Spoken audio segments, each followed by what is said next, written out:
Hey guys, welcome to War Tales. So I've got a new Thief Warband that I started yesterday. We've got the starting option where suspicion reduces 15% faster. So when you basically when you steal stuff, you get your wantedness goes away faster. Actually no, I can't remember if it goes away faster or if it you get 15% less of it. It might be, yeah, if you get less of it, that's probably better because it goes away really slow anyway. So 15% extra is like not really. Do you have to be evil in this game? No, you don't have to be evil in this game, no. But it definitely is a lot easier if you are. Yeah, well, when you say evil, I mean, thievery is definitely, like if you can get good at thieving, then it's like really advantageous to the game. If you understand how to do that, which I don't fully yet, but I'm trying to get the hang of it. There's also different factions, and you can make a lot of money depending on what version of the game and what level you're at. You can make a lot of money by enslaving people and selling them into slavery. So that's pretty evil. But you can just not do that, and that would be fine. It's not even that good, really. I mean, it's okay. When I first discovered it, I thought, oh, this is amazing. But it's like not that good necessarily. But the other thing you can do is you can chase down criminals and just catch criminals and sell them to the jail. You get a little bit of money for that and stuff. So that's pretty cool. So you can be like a thief catcher if you want, and just not do the other part where you sell people into slavery. Then you'd be kind of like not evil. But yeah, I feel like the game kind of encourages you to be a thief and a bit of a human trafficker as well. So I don't know, it's a bit evil like that. But yeah, this is the band. I'm intentionally going out of my way to be a bit evil in this campaign. There's 4 of them. Where's the other one? Oh, there's one down here. Can we even reach him? Shit.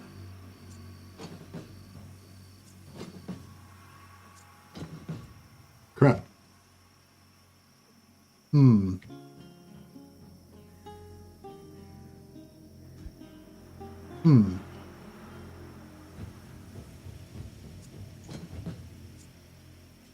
All right, well, all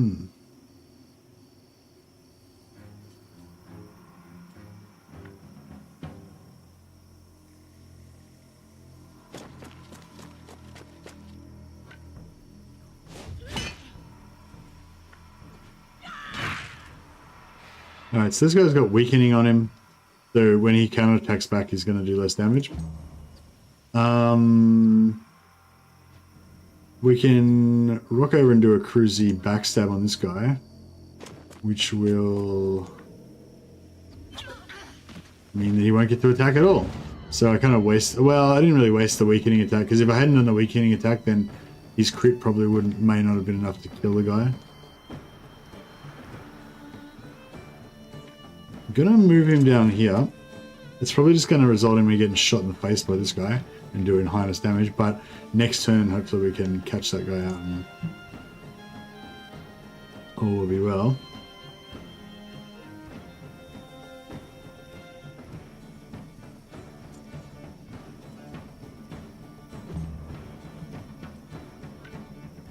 You've been going down the bounty hunter route mostly? Yeah, the only thing with bounty hunter is you can only sell like 3 guys to the jail at once, and I'm not sure how they I'm not sure how long. Oh man, that was a big crit. Just monstered that guy. I'm not sure how long it takes for the guys in jail to like go away, so you can sell them more guys, sell them more criminals. But yeah, you can't sell them an unlimited amount basically. There's more than one jail on the map. Yes, that's true. Yeah. I'm playing on, I started this campaign, I started again on region locked. I'm actually enjoying it a lot more. I think I'd probably recommend to new people who are new to the game, to actually play it on region locked first, because it gives you that feeling of like exploration and like different and sort of mystery, I guess, or something, you know. Whereas, yeah, the adaptive is good because the challenge level is always the same as you. So basically the whole map is always like all the different zones. They're all going to be your level. So when you get really high level, you know, instead of having out leveled part of the content will still be the right level for you, sort of thing. So it's like good in that way, but it doesn't. But it's on paper. It seems like adaptive is the way to go, but I don't know. I just found this feels a bit.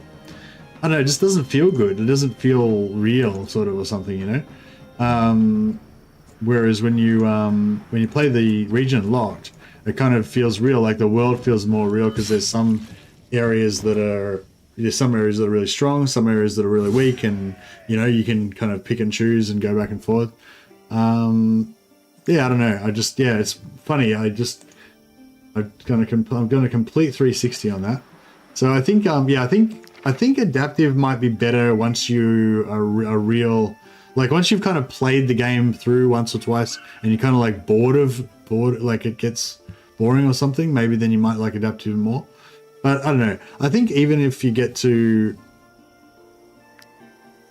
Yeah, we're going to go fighter, so we can get heavy armor. And we've only got light armor at the moment, but if you wear heavy armor, you can wear any armor that's lighter than whatever armor you can wear. So, yeah, we can probably go 14 movement. That'll get reduced down to 12 once we get heavy armor. Most of the heavy armors give you -2 movement. Sabatine's got heavy armor already. I love this. I love the look. It's like late medieval look of the armor. It looks really cool, I reckon. Risho can't use light armor, but we can give her this armor. Oh, we don't have to repair her other gear. Sisa can't wear light armor either. Oh yeah, I went into this really high level area and I found this sword in like a box or something. It's like a level 7 required sword. We're not going to be at level 7 for like, I'll probably never even make it that high, you know, so it's pretty cool. I like bonk, stick and shield more than sword and board. Yeah, I kind of do too, but the swordsman's got this skill that again, I'll probably never even level up high enough to get there, but swordsman's got this skill that you get to at level 8, gives you immunity to bleeding and poison and burning. And so if you've got like heavy armor, a shield, heaps of guard, damage resistance out the wazoo, then like physical attacks are not that bad, or, you know, hopefully you can avoid much damage from physical attacks, but you can still die by taking % health damage. Like dots are really bad. So swordsmen are kind of cool because they can get heavy armor, be tanky as shit, and be immune to poison, bleeding, and burning. So my dream sort of party is just to have a party of like 6 swordsmen and just have them all be like fucking space marines that just go around wrecking everybody. But that's a long way off, and you have to get to level 8 to be able to do it. So it's going to take like probably weeks of me like working towards it. But yeah, one good thing though is when you hire guys from the tavern and whatever, I think they are like about the average of your party level or maybe one level lower. So I can level up with whatever characters I want, and then eventually once I get to like high level, I could start replacing my guys with other guys. I was wondering though, if you get like a high level guy, will they have crafting experience, or will they just be like novices? Like if you recruit one that's already high level. I don't know. I haven't tried it out yet. Dagger level 2 with poisoning skill. What do we got? Dagger level 3. Yeah, no, I've got better weapons than that already. Oh, yeah, we can repair all. I forgot to repair all. Please, have mercy, good sirs. Have mercy on us. The mercy of death. That's what you shall have, miscreant. I should have captured some of these guys so I could have sold them to the jail. To scare you, so that you would hand over your crowns. Hey Shadow Slap, how you going, buddy? Yeah, I've got to unlock more. Sorry, day one. I was just gonna say I'm playing on region locked, so so I'm not sure if I have access to all of the jails. I've got a bit of a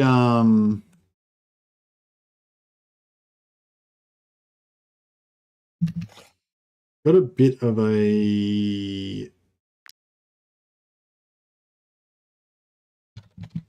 I got a bit of a... I forget what I was going to say now. I need a rest. That's what I was going to say. I've got a bit of a rest problem. I need to have a rest. But I've run out of food. So that's an issue.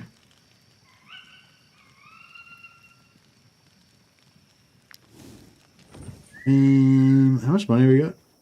So yeah, so a good tip as well is if you don't move, then your fatigue doesn't really go down. I'm not sure if it goes down at all, or like eventually, or what. But yeah. Also your wanted level. So my wanted level is 78. I think if you're over 50, then they'll chase you.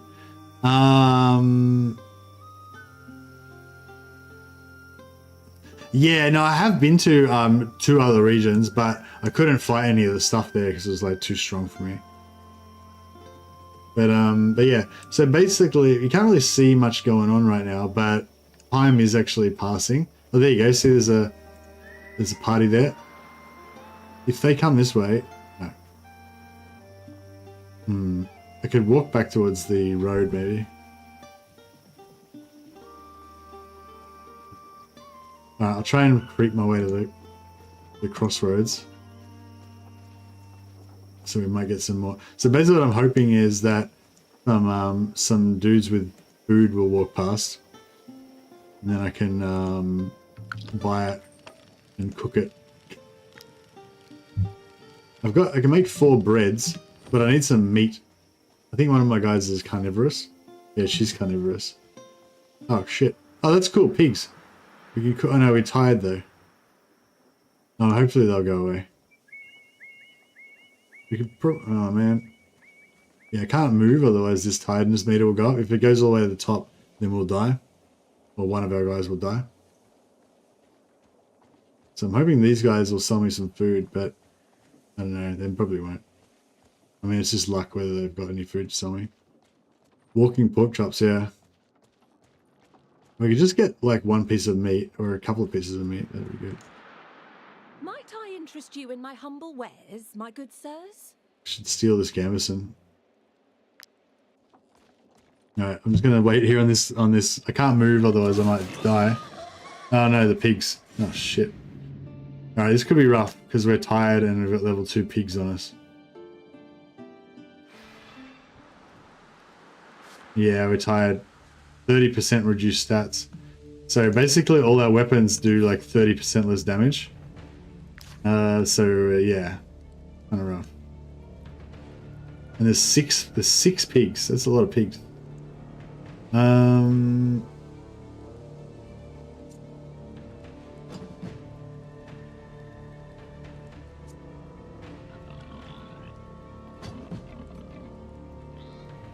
Alright, so that pig's first, then that pig, then that pig, then that pig. Okay, so these ones we aren't going to have to worry about for a while. Like, they're going to take 2 turns maybe to get to us. Actually, I wonder if I go... Yeah, if we take this one first, so what was it? That one and that one. Yeah, so we take... We could try to take...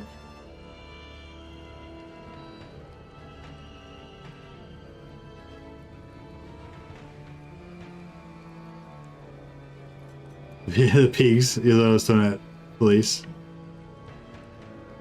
Alright, let's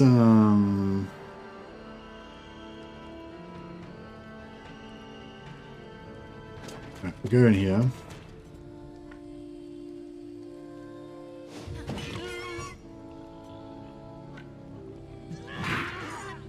No.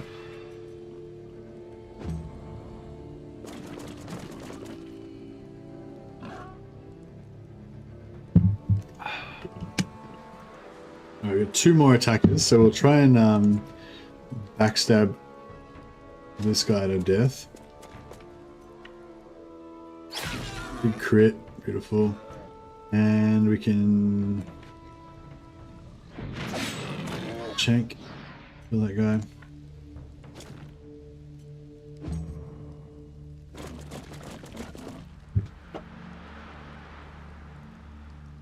Yeah, swordman. and get around the back like so.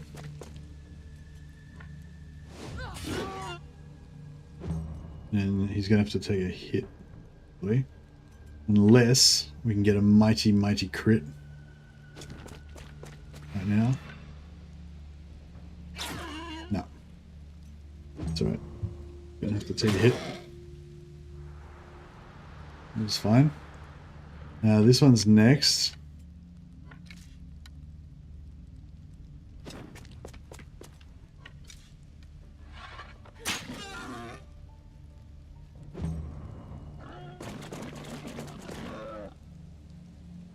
Region locked does not say, yeah.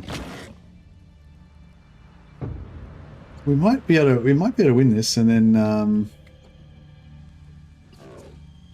then get more drilled. Very nice.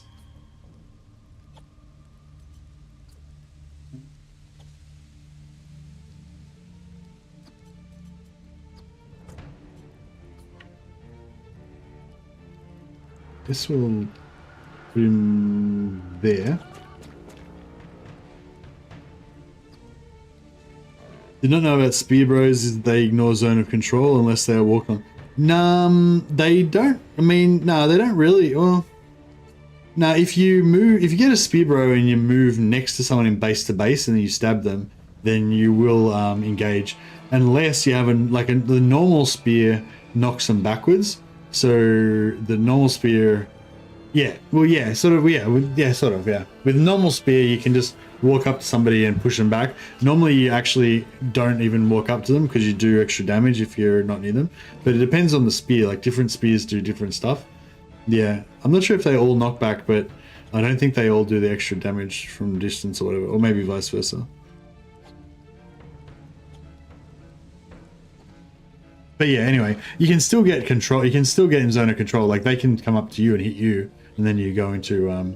If they hit you, then you get. What do you call it?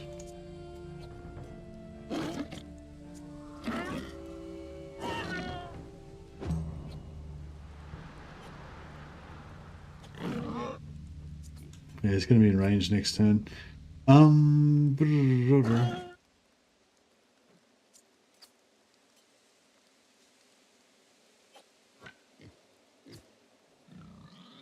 Alright, we'll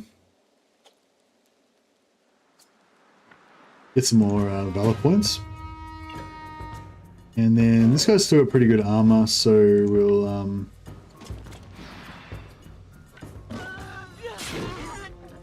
him in next. I could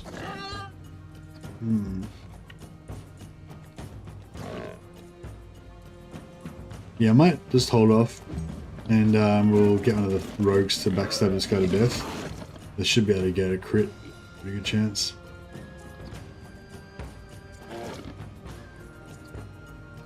Oh crap. Rogues have already had their turn.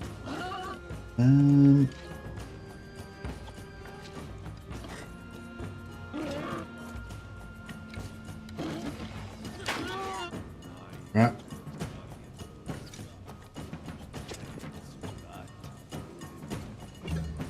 Alright, we've got lots of glory points. That was unnecessary. We could have avoided that.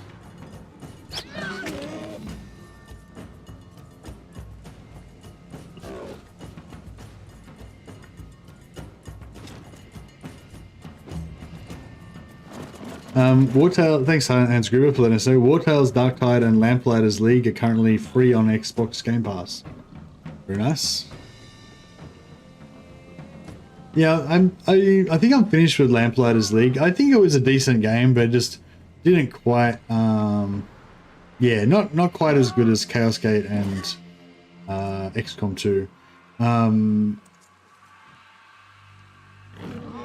Okay, if we don't move anybody in that side, then this guy goes next, but he's not actually in range of anybody. So yeah, if we just stay on this side for now.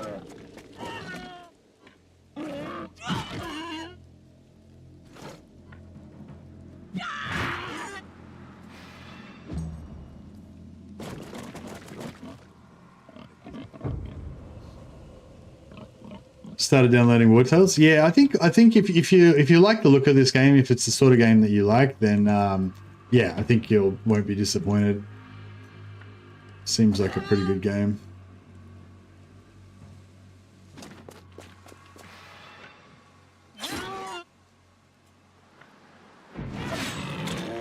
All right, 2 pigs left.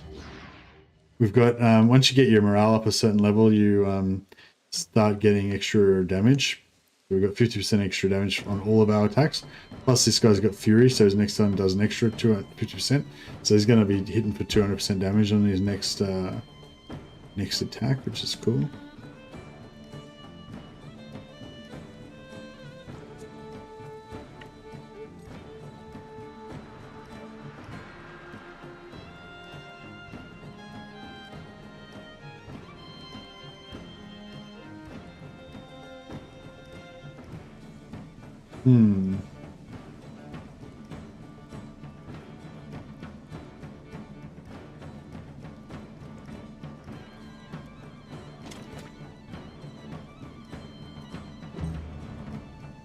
Okay, so this guy is gonna go and turn this guy. And now that he's engaged and facing that way, there's weakening, so that does less damage. Now that he's engaged and facing that way, that means this guy can come up behind him and do the backstab. 30% extra in crit chance, so yeah, I didn't even need the crit. So now we can let them run, now that we've broken their morale, but we're not going to let them run because we want to farm them for pork chops.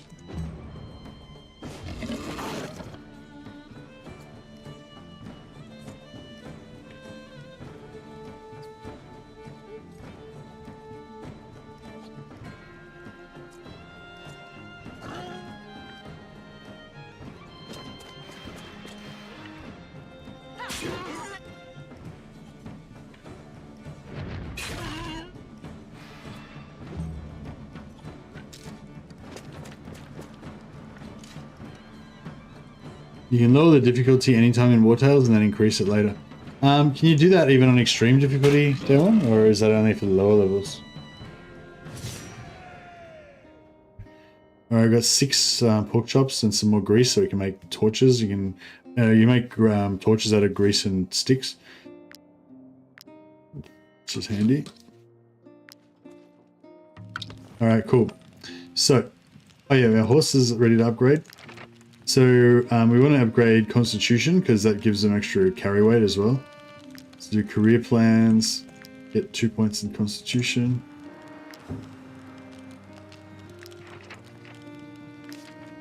And then we go to our cook pot. And we're going to make 6 grilled pork. Thanks, piggies. Now cook's apprentice.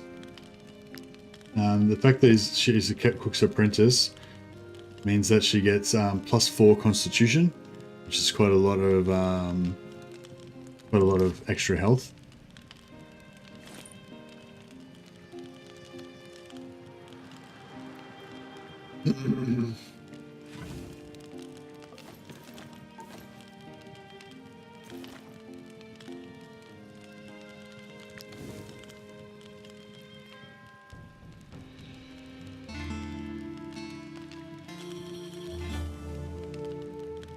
Oh, thanks, Darwin. Oh, I mean, I don't care anyway. I'm not going to change the difficulty level, but good to know. Might be useful for some people. Cool. All right. So our excuse me, our food's all dealt with. But yeah, now this little orange thing's come up here saying 200. That means we have to pay wages before our next time we eat. And also our weight is over the limit. These carcasses that you get from pigs weigh a lot. So, yeah, we might just get rid of a couple of those so that we can keep traveling. What else we got to do? We've got a quest over here to try and find the Tomb of the Ancients. And we've also got a job here to help the woodcutters. Yeah, not when you're playing on extreme, though. And when you play on, if you play on extreme, then it's both are locked to be extreme together.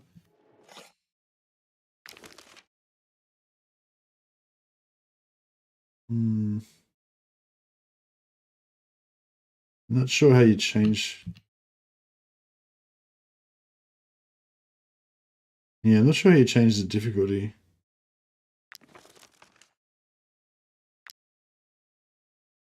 The difficulty.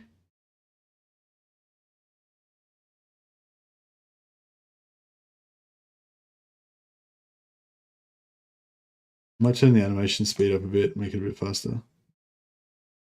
Does the game have any sort of tutorial? No, not really. But if you Google it, there's a guy called 04. There's a guy called 04am that I've watched a few of his videos, and I found them really helpful just to get a general idea of, of how the game goes. I'm not sure if he's like, I mean, I've also read a bit of stuff online, and some of the stuff I've read from other experienced players seem to contradict some of the stuff that he said. So yeah, like I've kind of like just tried to come to my own conclusions about some things or whatever. But in general, like watching his videos has given me a really good basic understanding of everything about how the game works and stuff. So and gives you good tips for starting out and everything. So I definitely check him out. He's got like he's got a video that's like called like starting tips for extreme difficulty or something. If you want to play on extreme, so but he's got heaps of other videos as well. Anyway, yeah. I haven't noticed there's a tutorial in the actual game itself. Sorry, I didn't understand what you were asking. But yeah, there's tips and stuff. But I definitely would not feel like I was as prepared for the game if I hadn't have watched some of his videos.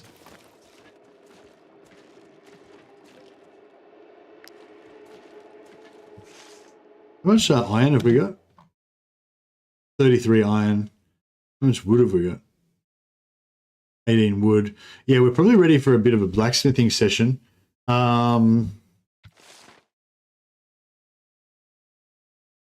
Yeah, we can head back and how are we doing with our fishermaning? We're halfway through fishing. What I really want to do actually is go down south, down here somewhere, and get the fishing. Oh, it's down here somewhere, and yeah, get the fishing stuff. All right. So yeah, I'll show you. Sorry, that probably didn't make any sense, but yeah, I'll head down here. Get this wood, which probably overweight us again. Yep.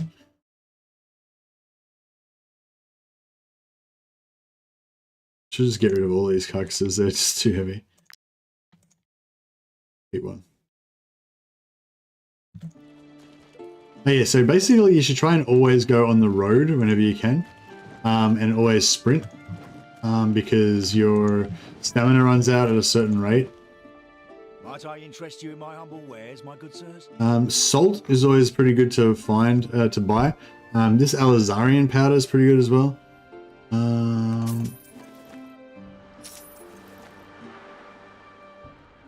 How much leather we got? 8.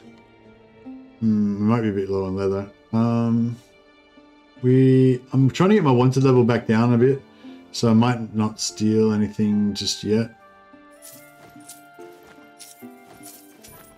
Actually, we could probably sell some of our crap to him. That would save us some weight as well. Anything that says trinket is essentially just junk that you can sell. There are traits in PP's skills line that improve your movement in forests. Yes, that's true, yeah.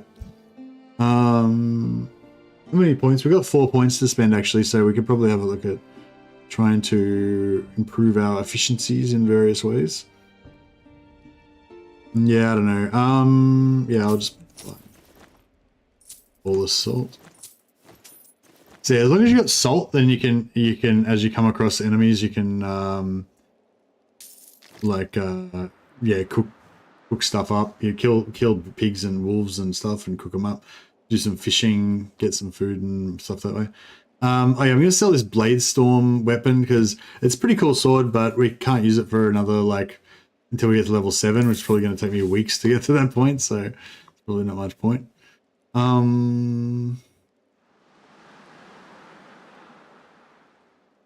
You can cook people too. You can cook people too, but I wouldn't recommend it because corpses take up too much space and it's just not really worth it.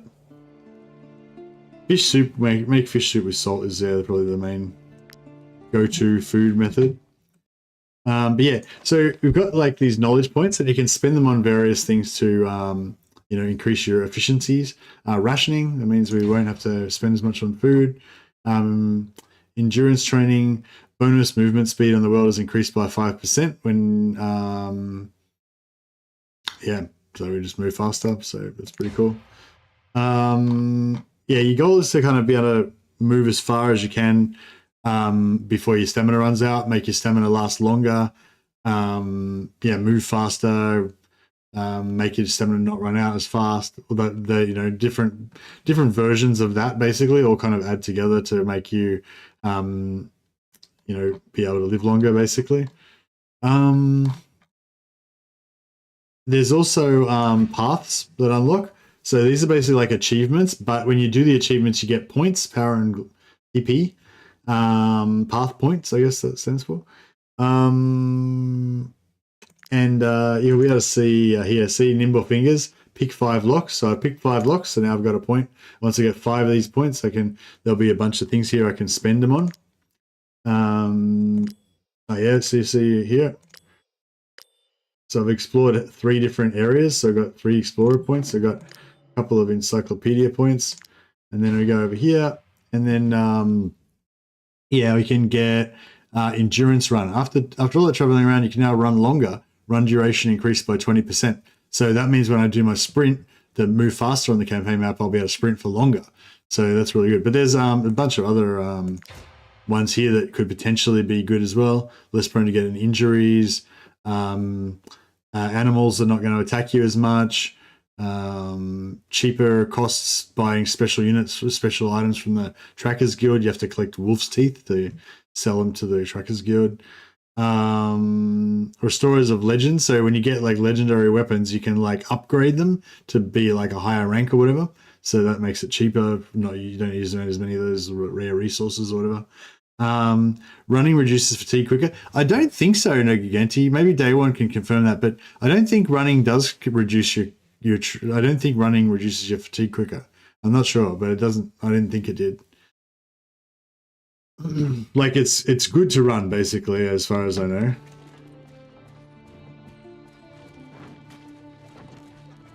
Yeah, see, the fatigue's not going down super fast or anything, and I'm following, and you're covering like heaps more ground. So yeah, so basically you want to run all the time, but you got to manage it because if this thing runs out, you get this debuff that makes you not be able to run for ages. And if you not be able to run for ages, then that means that you're wasting heaps of stamina. You also move heaps faster on the roads. So again, that's another way of like, it's funny how this stuff all adds up to. If you just sort of meander around for a while on the map and don't really pay attention to where you're going and you're traveling off-road in the forest and all this stuff, you'll actually just, your days will run out really fast and you will just not, you know, you'll have to eat more often and you'll just be screwed. So it's, it is actually like a big deal. But yeah, so just running on the road and using your sprint constantly actually just makes a pretty big difference. Some wood over there and some more pigs. Maybe we should run over there. I mean, it's going to make another rest, but... Oh, they're dog pigs. Dog pigs. I think if you hang around near the town, it's a bit of a lower level. So this is only there's only 3 enemies here. Where last time we fought those pigs, there was 6. So I think if you go, it's sort of like a circle around the starting town. Probably it's like lower level if you just stay around close by, and gets higher as you go further away. Generally, I think. But there's like certain higher level enemies and stuff. Somebody told me day one, or somebody told me that there's enemies that have skulls on them if they're like super dangerous ones.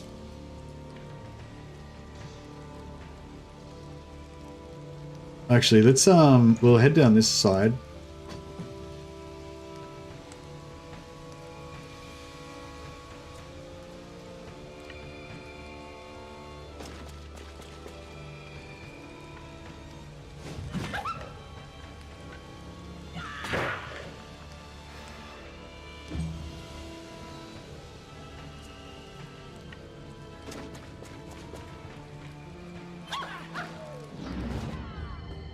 Ka-chang. I should have made some torch. I should have made some torches for my dudes, but I didn't. Alas.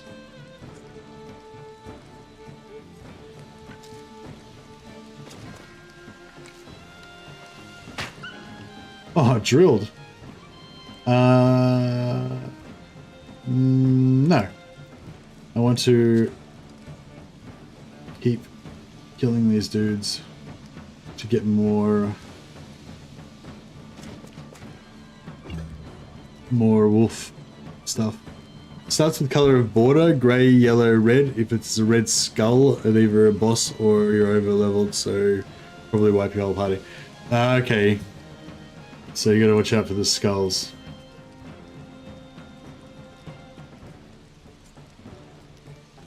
Alright, so the wolf can get anywhere. Guess we'll...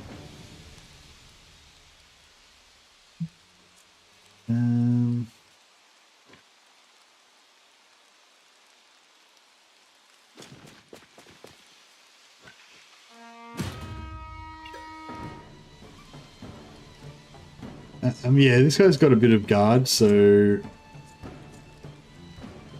they both got a bit of guard, so I'll just kind of leave them here. Let this wolf... Oh, crap. I don't know if I should... go up and stab it or not. I mean, why not, I guess. Oh wow, one-shot it. Nice. Last way in regional lock is if anyone tries to go directly east into swamps, a lot of high enemies there. Ah, okay. At Nunez. Okay, so I'm gonna go for... So yeah, so there's infantry. So you basically choose 3 classes and they have a special skill. But after you do the initial class, that doesn't, like, everything else is the same as far as I know. So infantrymen can do like a Overwatch, but the Overwatch costs 3 points, but it allows you to do 3 attacks of opportunity against the first 3 enemies that cross your path. Oh yeah, you can get books later on that can like upgrade some of these skills and stuff. I'm not sure if this one can be upgraded or not, but yeah, apparently you can upgrade them. So like, for this one, maybe you might be able to upgrade it so that the first 4 enemies that cross you, you know, you might be able to kill more guys with the same amount of points or whatever. So yeah, so it doesn't actually tell you anywhere that I can tell, but yeah, just be aware that all these things have like hidden higher level versions of them that you can kind of unlock. You can have animals in your party, but animals do count as players. So if you're playing on adaptive, like if you have animals, then the enemies will have more dudes in their party. But yeah, you can have animals in your party, and the animals will just kind of like randomly attack enemies that just do their own thing. But if you're a Beastmaster, you can actually like control them to a degree. I haven't tried that out though. It tells you if it has an upgradable text on skill. Oh, really?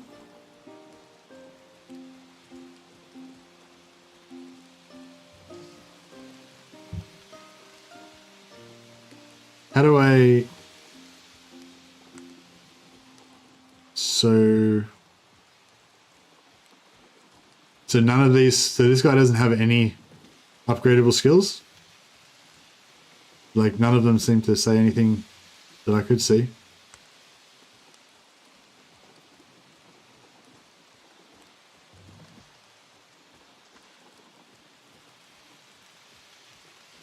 Anyway. Yeah, so I'm going to go for Hunter. This one gives you a recoil shot. It knocks the enemy back and it slows down their movement, like gives them like half movement. So you can sort of zone out characters and delay them from getting to the rest of your party. So it'd probably actually be good to have like 2 guys with this, so I could like zone out multiple guys. You can also get a different bow that has a normal shot that knocks them back. This bow does like high damage, but you can get another bow that that's more of a knockback bow, and the normal shot knocks them back, and then the special shot knocks them back even further and slows them down as well.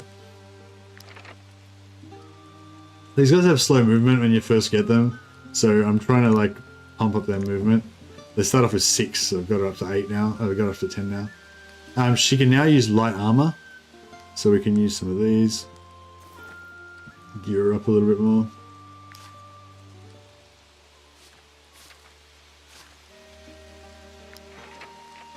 These guys still can't use anything yet. I was using Poisoner. It lets you drop 4 poison stacks on people, which is kind of cool, especially if you got like an archer, the archer that you can use to like knock people back at the same time and stuff like that. But I don't know. I'm kind of thinking about going for the cutthroat because I feel like you could use this to just delete people, you know?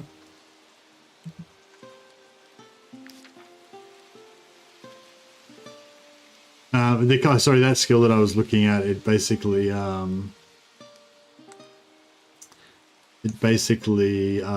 does an attack, a special attack. But if you're behind somebody and they're engaged with somebody else, it's called ambush. Then you do like a triple attack, do like extra damage.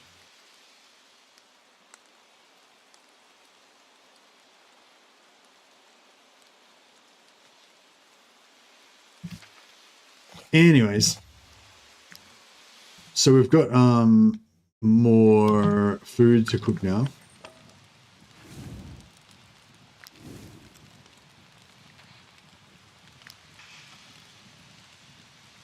We don't know the recipe for wolf sausage. So if we go in here, we've got 9 knowledge point left, so we can spend it on wolf sausage. And then if we make some wolf sausage, you get this little thing down here that means it's going to unlock a new recipe. It'll make it available for us to choose. Plus it'll give us more knowledge points, so it'll get us close to unlocking another knowledge point. Oh, it actually unlocked another one. So now we've got another knowledge point, so we can unlock another recipe if we wanted to, and so forth and so on.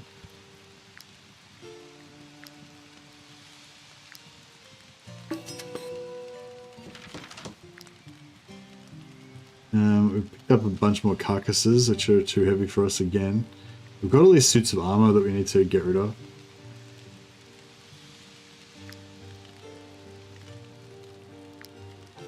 I need to build a workshop.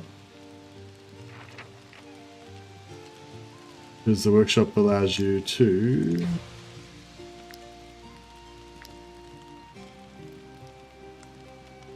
it costs 100 crowns. We need 200.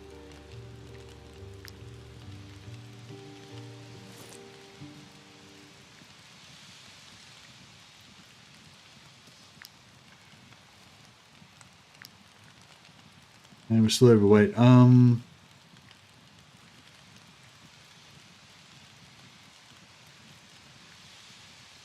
Ugh. Sucks.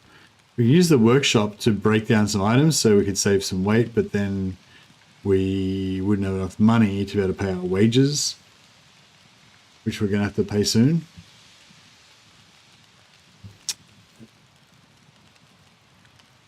What can I drop or wear or whatever? Oh, I can make some torches. We can make some stuff out of our ingredients. So we'll make 2 torches. Anything that you equip on your guys doesn't count towards your carry weight. So we can put these torches in there offhand, and then they can use those torches to strike enemies and set them on fire. And also, yeah, now that we don't have to, now that they're carrying it on their person, it doesn't count towards our carry weight.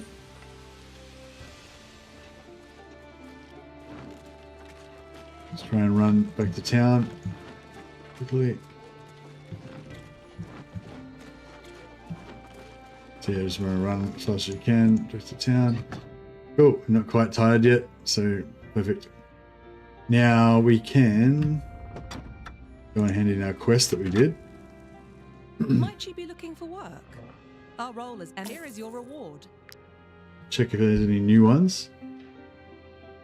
Terran Gang, easy, yep. Free Pedra Mountain Mine, easy, yep. And, oh, I want this unaware of, there's another easy one there as well. If you cancel it, does it stay there or does it disappear? I know, I think the Free Pedra Mine is near I think the Free Pedra Mine and the Tomb of the Ancients are near each other. Oh, this one's near it as well. If I cancel this, will it disappear permanently or? I don't know. Yeah, do you know, day one, if I cancel this, will it just pop up back in here and I can grab it later, or is it just gone then? Alright, anyway, now we can go to our thing here and build our workshop. It's like our level 2, it's like our level 2 Tinker's Bench. Press will it repeatedly, but yeah, but it won't come up, like, it won't be there for me to do it immediately, will it? So it may as well be better off just keeping it for now and just, you know. So yeah, putting guys around the campfire up to 4 gives you +1 happiness. But this thing gives you +1 happiness and reduces your food requirement by 1. We can chuck a guy over here and it'll be better. Yeah, now we've got the workshop, we can break down our weapons and stuff to get more materials. So this is worth like 20 gold.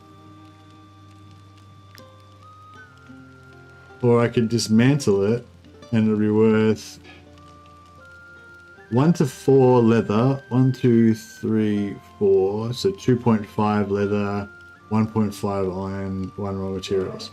So leather's worth 8.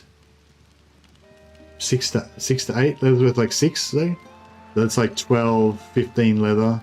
15 gold worth of leather. Iron ore's worth like 6, so that's like 9 worth of leather, worth of iron.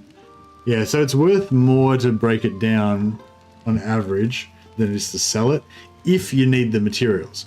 If you were gonna sell it for money anyway, then it's probably better to sell it. But if you need the materials to craft stuff, then it's better to melt this down rather than buy materials, you know. Another thing you can do is you can make rags out of just like cloth and leather, and you can melt it down and get raw materials and iron out of it. So it's not very efficient, like it's not very cost effective, but that's something you can do as well to get more like iron and stuff.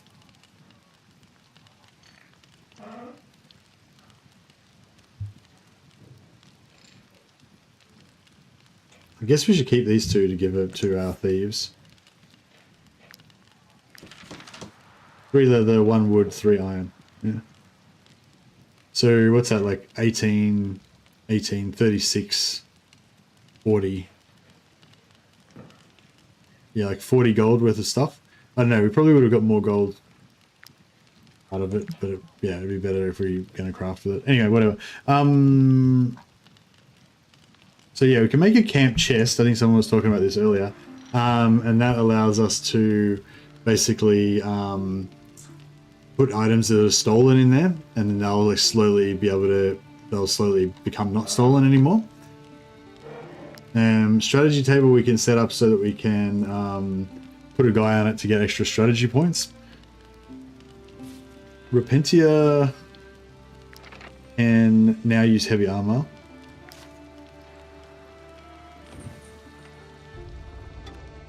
So we go to the blacksmith.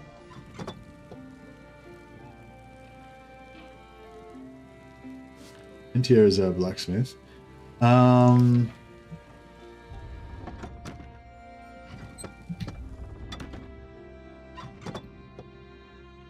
You can use my anvil.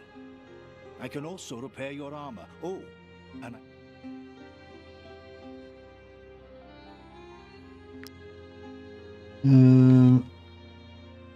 might just save. Might just save it, because if you do, like when you're smithing, if you do it perfectly, your smithed items have better stats. So it's kind of worth it to like just get it perfectly. And also, if you get 5 perfect crafts in a row, then you unlock more PP points. But it's kind of hard to get 5 in a row for me. Except story quests, you only do them once. Yeah. No, I didn't mean that. Yeah, I just meant those like generic kind of quests. But once you've killed the dudes that like, yeah, if you just randomly attack those dudes when they're wandering around or whatever, then you won't be able to get the quest to kill them, right? Or will new enemies spawn? Save scumming, a true gamer move. Yeah, for sure. Yeah, no, I'm all about the save scumming. Yeah, I think I would like to play an Iron Man campaign one day, but I did start one, but yeah, I think it's a long game, this one, and I'm just, you know, I'm like still learning, and it's just, I think when you're first learning a game, it depends what it is. If it's like a story type game, like Dragon Age Origins was one of my favorite ones, I'd recommend that you just play it Iron Man and just stick with whatever you get, and you know, you might have unintended consequences or something. Same with like Baldur's Gate 3 or whatever, you know. But if it's like your third or fourth playthrough and you want to like test everything out or whatever, or it's a game like this where it's not so much a storyline being, but it's a real survival thing, then you might want to do some save scumming just so that you can, you know, survive long enough to get through. So you're save scumming for better recruits? Yeah, for sure. Was that inspired by my whole episode about save scumming recruits yesterday, or was that did you come to that realization by yourself? As soon as I figured that out, I was like, at least for your first one, you know, you've got to do it. If you like, if you want to have a fifth guy straight away, especially on region lock, I feel like it's pretty rewarding. I don't think I need any weapons, but I think I want to get some armor. Has Repentia got... Oh, Repentia's still got her level 1 sword. Alright, so we've got to give her a better sword.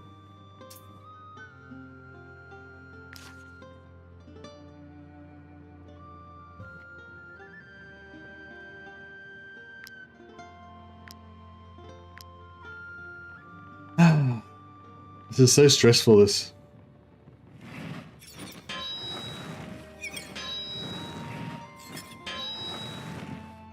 Shit. See, I fucked up that last one. I missed it.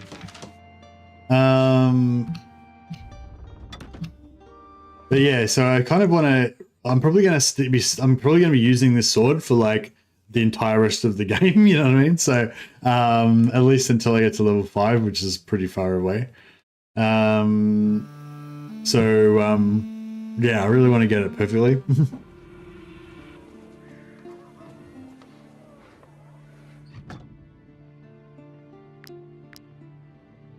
But yeah, I was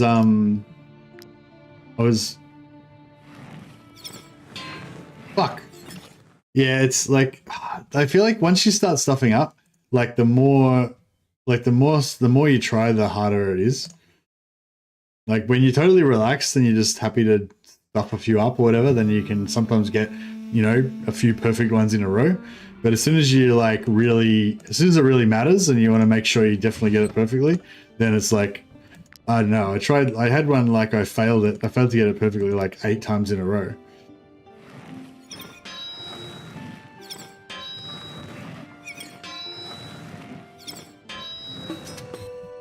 It's easy if you just do it right, but it's just like you can get in your own head about it and just like, I don't know, you just can't get it right sometimes. Anyway, we got there. So yeah, so we unlocked the knowledge point. So now we could make armor as well if we want, but I'm not sure if I can actually have the materials to make the armor. But it would be nice to make a heavy armor for it would be nice to make one of the heavy armors.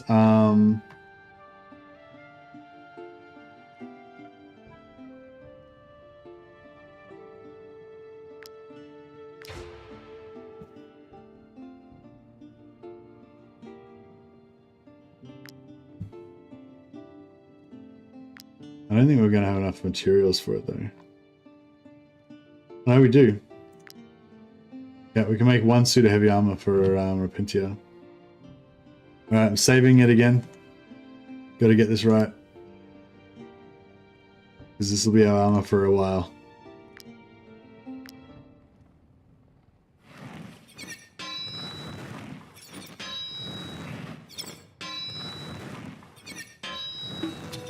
Two in a row. I'm getting better.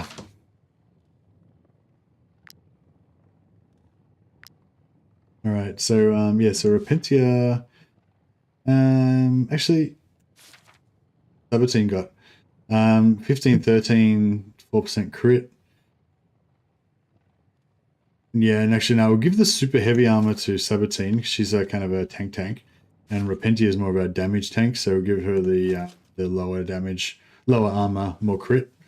Give her weapon. So her current weapon gives her +1 strength, which equates to 6 to 8 damage. Whereas this one gives her +6 strength because we got a perfect roll on it, and 10 to 13 damage. So it's like double damage. You know? Like each point of strength is like +1 damage. So your stats are pretty important. But yeah, it's hard. It's like as you get higher and higher, right? You're gonna have weapons and armor that are gonna give you huge amounts of extra stats when you're getting like legendary items or whatever. But so like you adding more stats when you're leveling up kind of like matters less, I think, at higher levels, is what I'm told anyway. Whereas crit's not that good at the start because you don't have very good base damage, but once your base damage goes up because of all the armor, all the cool armor you've got and everything, then you're then that crit becomes more and more valuable.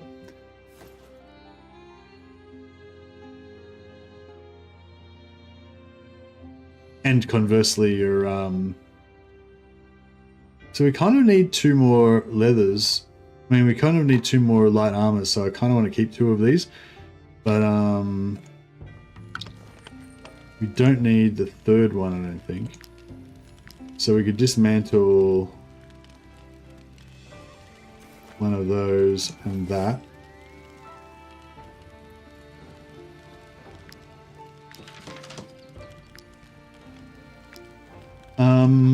And we don't have any more knowledge points, but if we get yeah, if we get another knowledge point, we could make some helmets. Helmets give us more stats as well. That'd be pretty good, but we probably don't have enough iron ore and everything anyway. We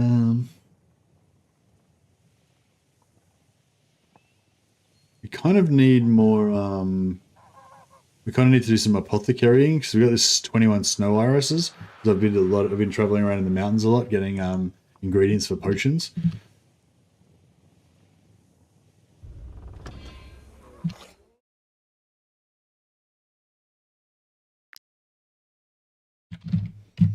But I'm also trying to level up my fishing, and so I don't want to and my fishing guy is my potion guy, so I don't want to switch back to potion making just yet because I want to keep getting my fishing up more.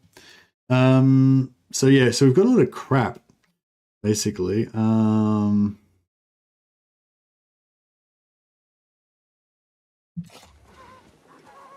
Yeah, maybe I shouldn't have taken so much salt.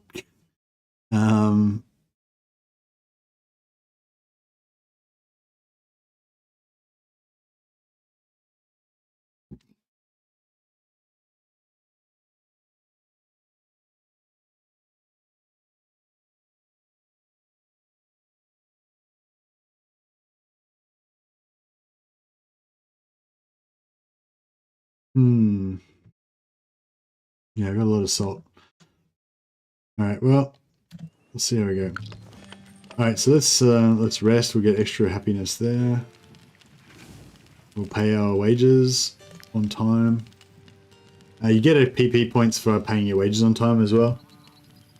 Oh yeah, we got 3 less food now because of that perk that we took before.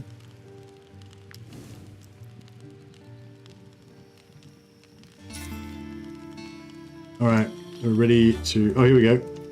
Every time you rest, sometimes you get these little dilemmas with your characters. Glorious battle that was. I truly went above and beyond. If I keep this up, I'll be able to hire my own troop soon. So she can retell the story. Everyone will get happiness, plus you get 3 more valor points, which would be really good. Try to teach these fools a small measure of your talent. Get plus 26 XP with close companions. I don't know what's going on with this plus 26 XP or whatever, but I haven't really noticed that you actually get the XP a lot of the time. So I don't really know what's going on with that. She doesn't have any close companions. But yeah, she's at 161 XP.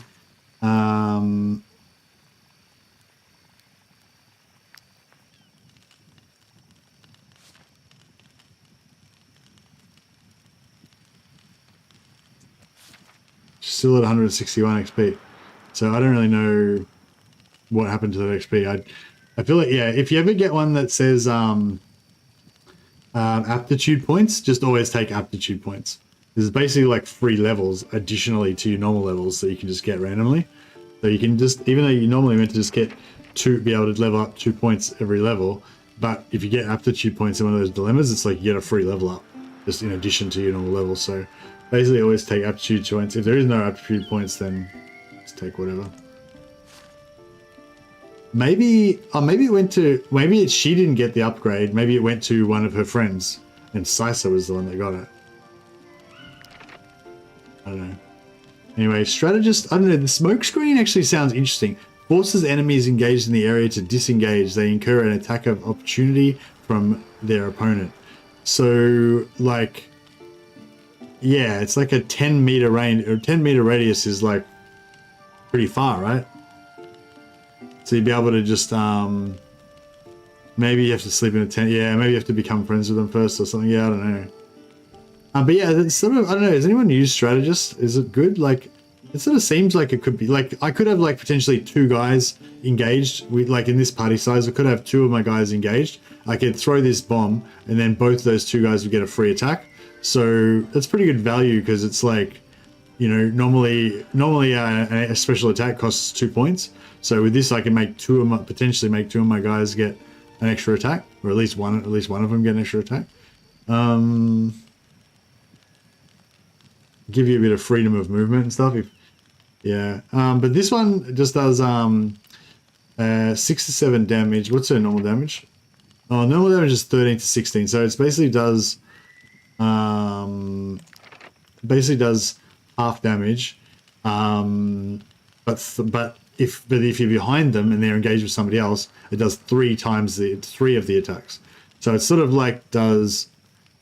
Yeah, it's like an extra attack that does half damage, but if you're behind them, then you do 50% more damage, basically. Yeah, I think that's right. I think it just affects close friends. But yes, I don't know if I should go strategist or cutthroat. I think most people go cutthroat, but a lot of the advice online is for expert difficulty. This is on the new extreme difficulty, and on extreme, basically all these abilities cost like 1 extra point, more valor points than they normally did. So cutthroat normally only costs like 2 valor points on expert, but it's 3 on extreme, and strategist is probably only 1 point on expert and stuff like that.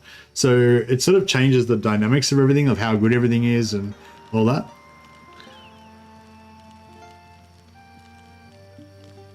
I don't know. I think I'll just stick with Frenzy. Although, I don't know. Strategist does seem cool. I kind of wish I could take it back and choose the other one now. I've got 2 ranges, so I can make the other one a strategist, maybe. Anyway. Movement 12. Movement 12 is probably getting up there. Maybe go movement 14, just to give him a bit of extra running around. I'll give her some crit. Okay, so now she's got a profession. She can actually wear armor.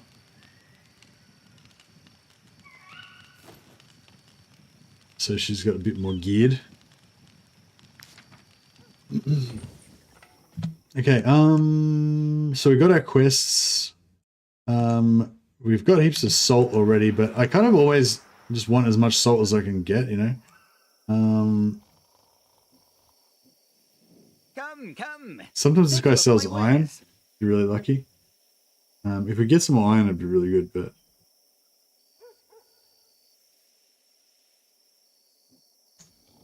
You touch it, you buy it. No, I can't see anything about how to change the difficulty, sorry. You've been stealing salt? Yeah, I steal salt as well. It's because it's good to steal stuff that's kind of like not too expensive, so you don't get too much of a wanted level. Later on, it's good to like steal the stuff that's really expensive and then get rid of, and then fence that stuff so you get heaps of money, and then what do you call it? And then just pay off the guards so that your wanted level goes away. But I'm not really very confident or experienced with how to do that properly, so I'm a bit scared that I'll screw it up and get thrown in jail for life or something. Yeah, that's the mine there. And there's also a fishing mission around here somewhere.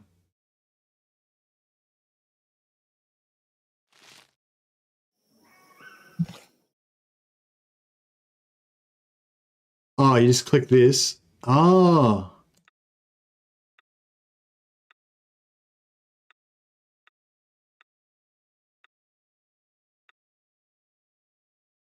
Yeah. Nice.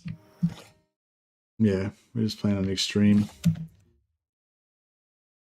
Yeah, I like extreme. I feel like I like extreme with saves coming, obviously with saving and loading or backing up your saves and stuff like that. But yeah, I don't. I think like I feel like the combat would be too easy if I went back to not extreme. But I don't know. Maybe that's just because I am used to it. You know, maybe if I had started on a lower difficulty, I would have thought that was fine. All right, let's hate how you like when with the travel, like when you go into town, you can just like kind of pop out on the other side of the town, and then you have to walk around like not on the road, and that takes a bunch of like stamina, and like yeah, it sucks.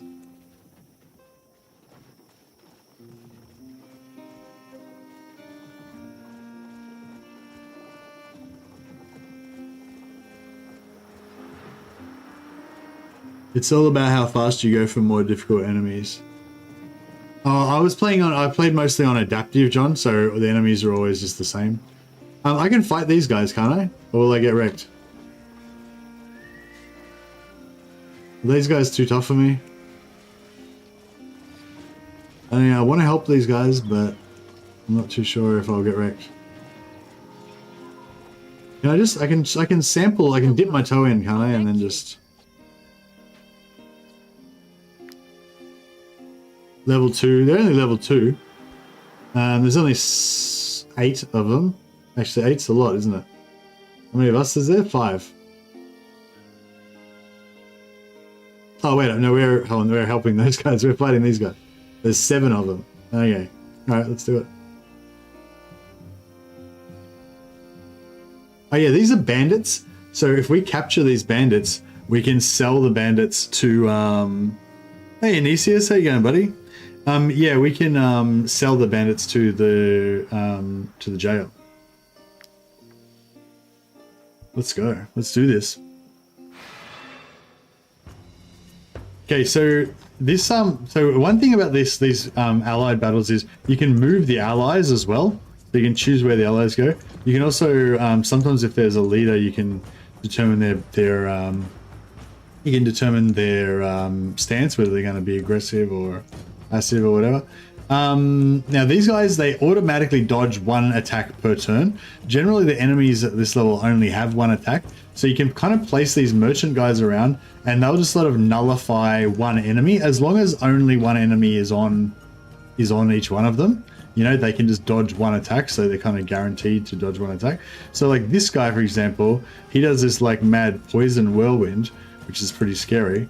But if you can just stick one of these merchants on him, then he'll just you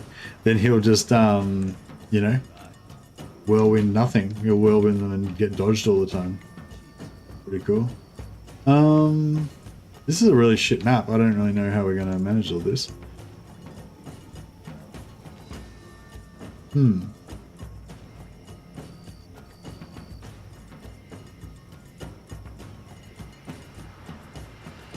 All right, well,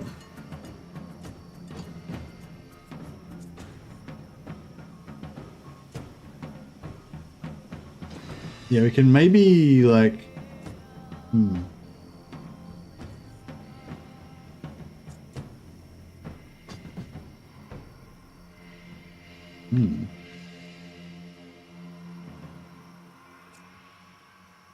Could Kushio get? No, she can't get over there.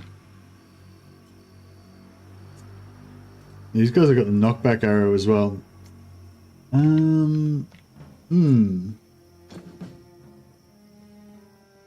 This one's a tricky one. So yeah, like what I might sort of try and do, like if I didn't have these allies, I might try and set up all of my guys, you know, on this side, and make them sort of come to us.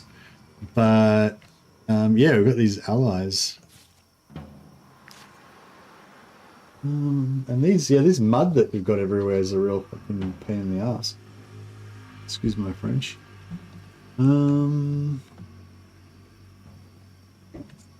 Maybe we should, yeah, maybe we should stick to over here.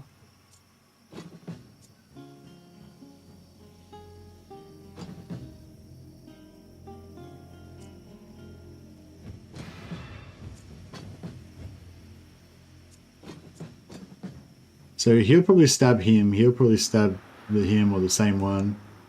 Even if they both die, that's kind of fine.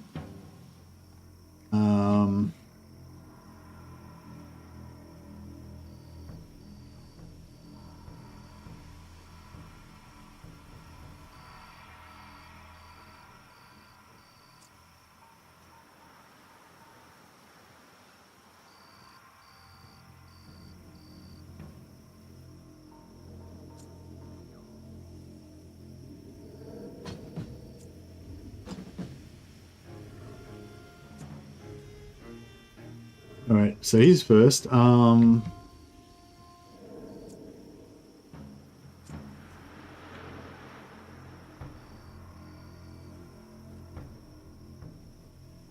I think this is gonna be alright. This guy's like, yeah, he's like that, he's like this. Maybe this guy could... Yeah, alright, we'll figure it out.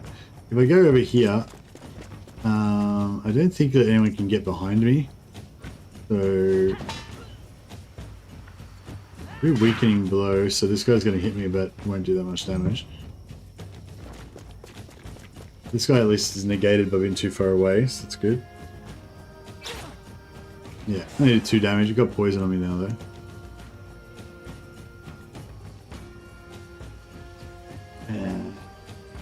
So this guy's going to shoot us. Normally I would deactivate him by running over and engaging. But if I run over and engage, I'm probably going to aggro the leader. Whereas if I don't run over and engage, I run away. And potentially the leader's going to be closer to these noobs and go after them instead.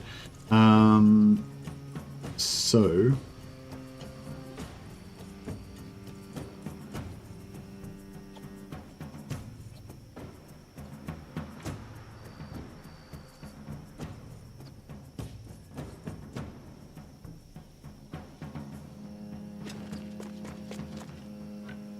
Engage the archer. When the archers are engaged, they can't really do much. They just punch you for like 1 or 2 damage.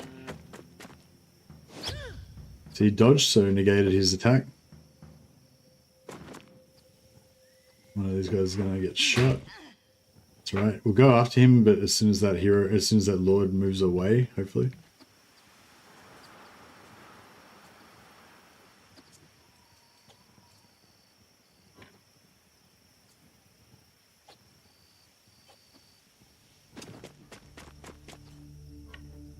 Big crit. Lap.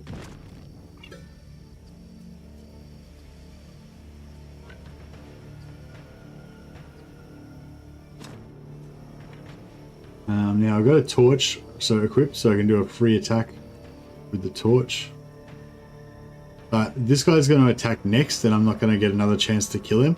So if I set him on fire, he'll take some initial damage from the torch strike. But he'll also catch fire, and then at the end of his turn he'll set fire to everybody base to base with him. So basically I don't want to set him on fire because otherwise he'll set me on fire as well.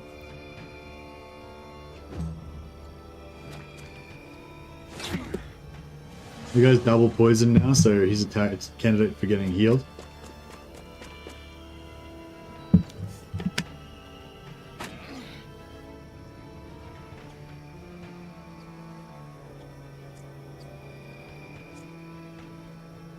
Okay, the Lord went down here, he didn't... Yeah, this is looking good. So the Lord's potentially going to engage this guy, and then, hopefully, and then he'll just keep dodging. Then we're perfect. If we can get these guys with like 1 enemy on each of them, then that's perfect. They can just keep dodging 1 enemy and they won't take any damage. But if they get 2 of them, if 2 guys can get on 1 of these guys, they'll go down really fast.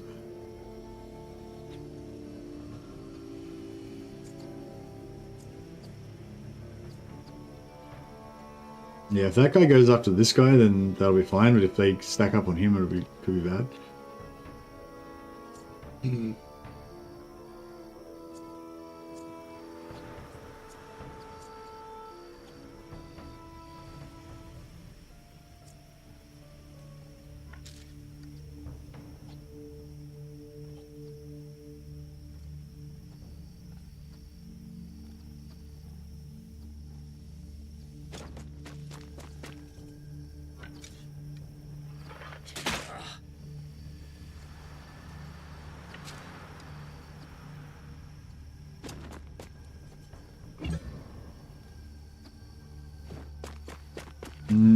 Yeah, okay. Yeah, he's running away, so this guy's probably gonna get killed now.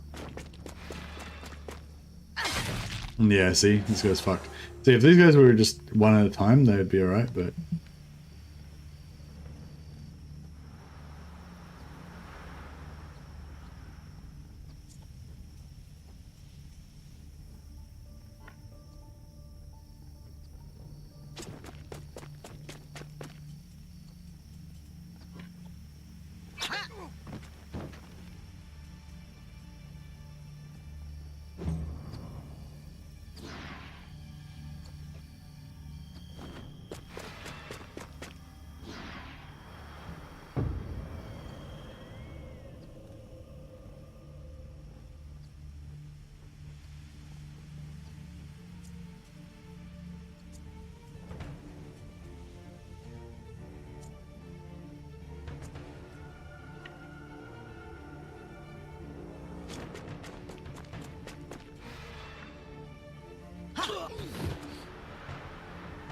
Yeah, I mean, these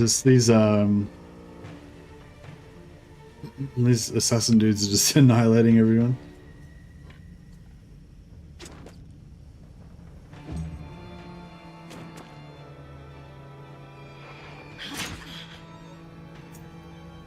That's right, at least they just don't do poison.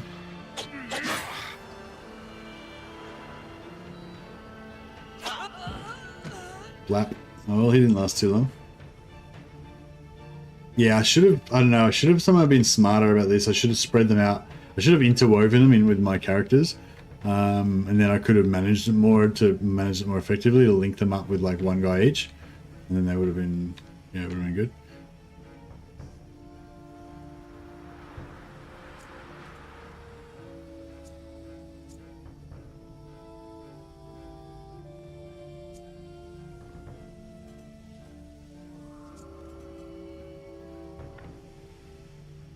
Alright,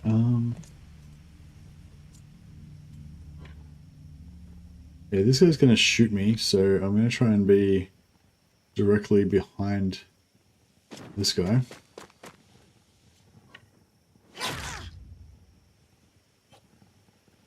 Got a cool light helm that does 25% more damage to poison enemies.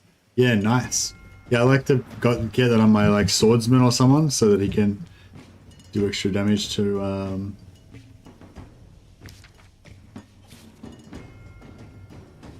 do extra damage to people that my rogues have poisoned.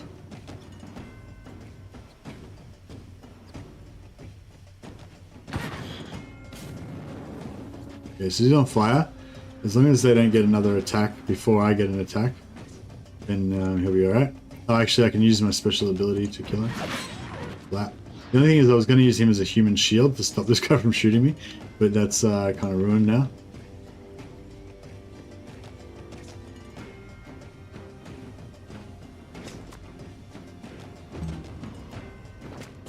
Yeah.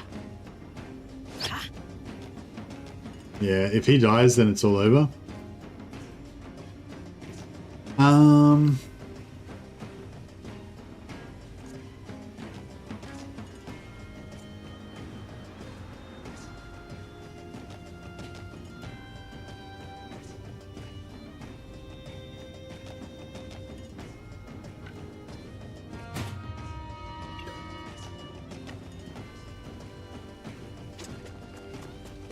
So I gotta try and get close enough to attract these guys back towards us. But yeah, I don't know. I don't think I can really make it.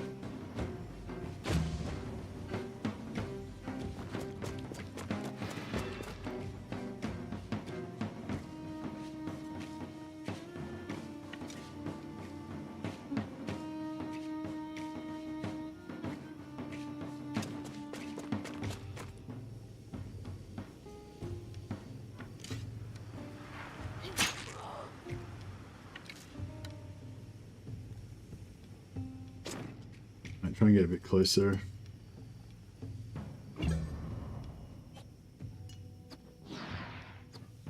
Cool, he's got his dodge back up. That's good.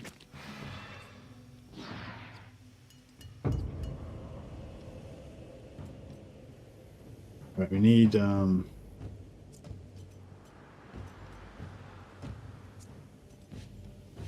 it, we can't make it. All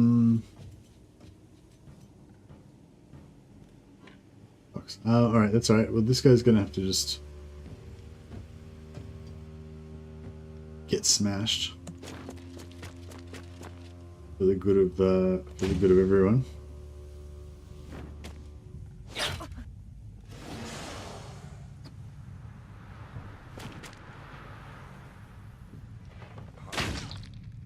That's actually good, sort of.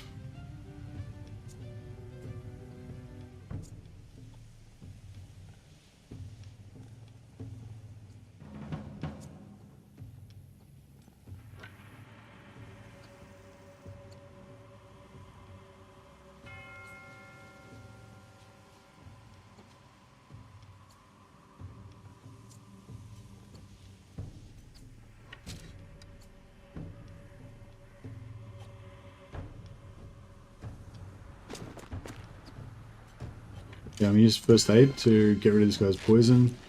Do a bit of a heal. Deleted that guy. What we can do in this guy is put a slow on him. Knock him back a bit, put a slow on him. Then, hopefully, yeah, he can't reach that guy this turn. That's good.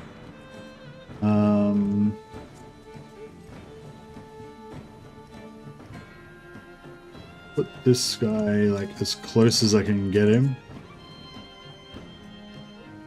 Oh, actually no, he'll be able to.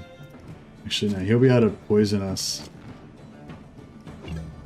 even from a distance. So I'm gonna be careful there. Yep, beautiful. Keep dodging. Just have to make sure. I mean, I don't really want him to come to us because he's dangerous, but yeah. Basically, it's better if he comes to us than he kills the merchant, because if he kills the merchant, then it's like game over.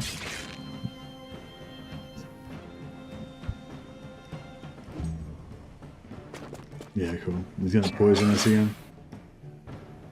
Oh no, because he only got one. So it only poisons you if it hits more than one target.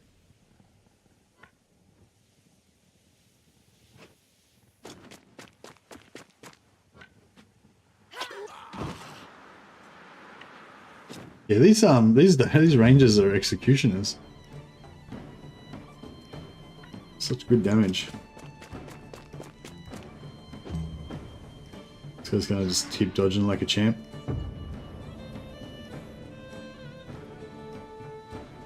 Okay, so this guy's gonna is he engaged? Yeah, they're engaged. This guy's gonna go in the back. He's gonna armor break, big hit, extra hit, and then the other the rogue, the ranger should be able to. That's cool. Now the rogue should be able to take him out.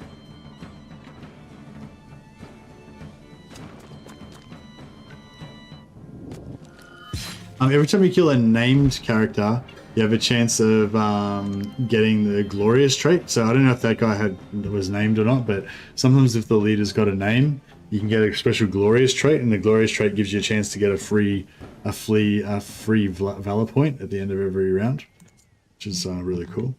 So if you've already got glorious on one of your characters and you have a named enemy, try and rotate it around.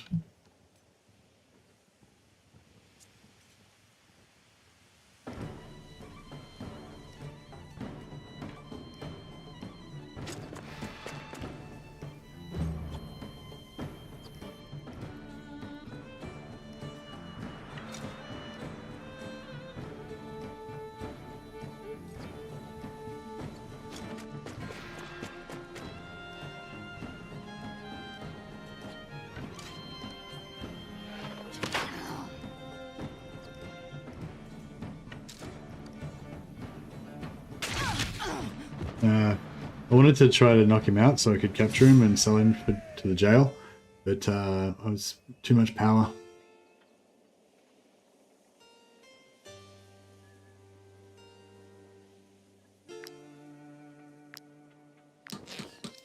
Okay, we've got another Outlaw's Tabard, but Kusho's...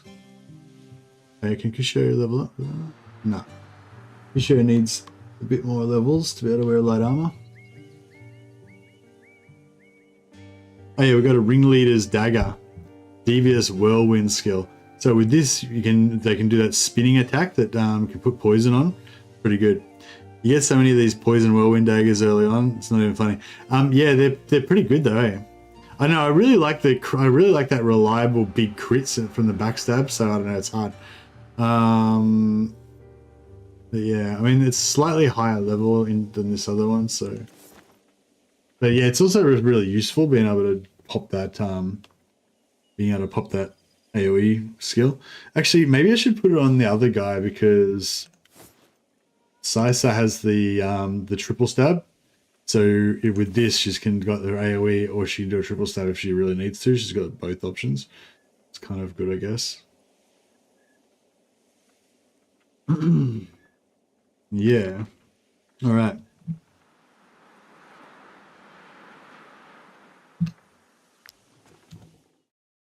What are we doing? Oh yeah, we're heading south to try to get these quests done.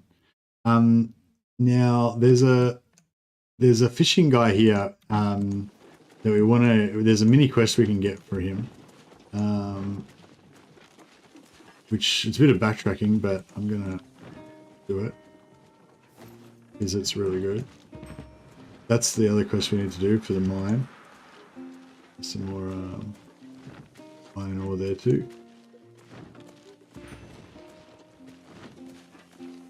This is a sheepfold quest. My parents were sheep farmers back in Edoran. When I brought them to this abandoned sheepfold, their tired faces lit up, and I saw hope in their eyes for the first time. Unfortunately, we've just learned that this building belongs to a man, but I would feel safer if mercenaries such as you could escort me.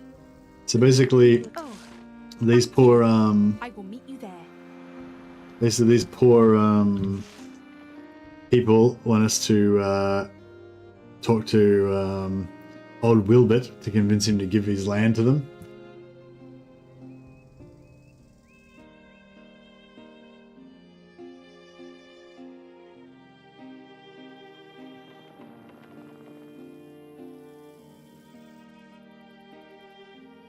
But yeah.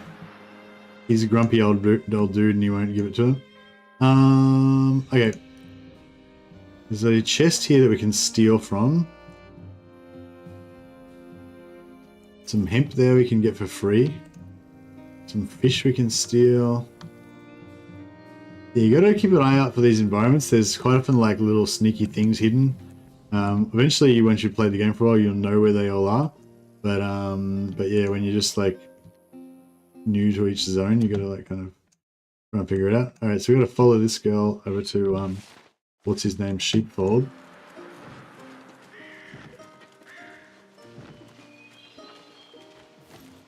Keep an eye out and grab any of the resources that you've come across.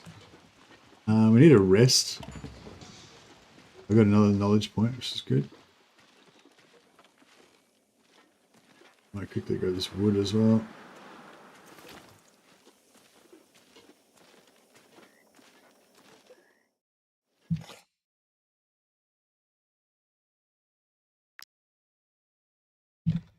This isn't a dangerous area or anything, but I'm just thinking in case I forget to rest or whatever.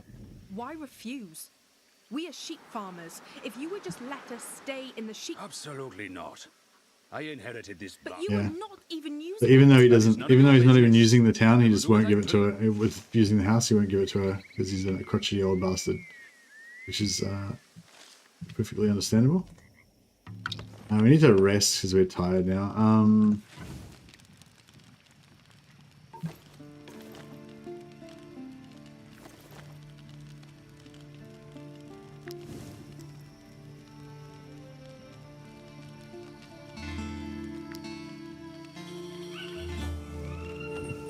Alright, cool. Now we'll talk to her. And talk to him, sorry. What's it to you if I use that sheep? He's all like, nah. That has nothing to do with And I'm all like, alright, how about we'll fight for you instead? So if we just kill this lady, then he'll be happy and he'll give us a different reward. But yeah, he gives us a reward that helps us with fishing. So please. So Fishing beats whatever it was she was on about. She gives you a medallion. I don't even know what the medallion does. I probably should have looked at it.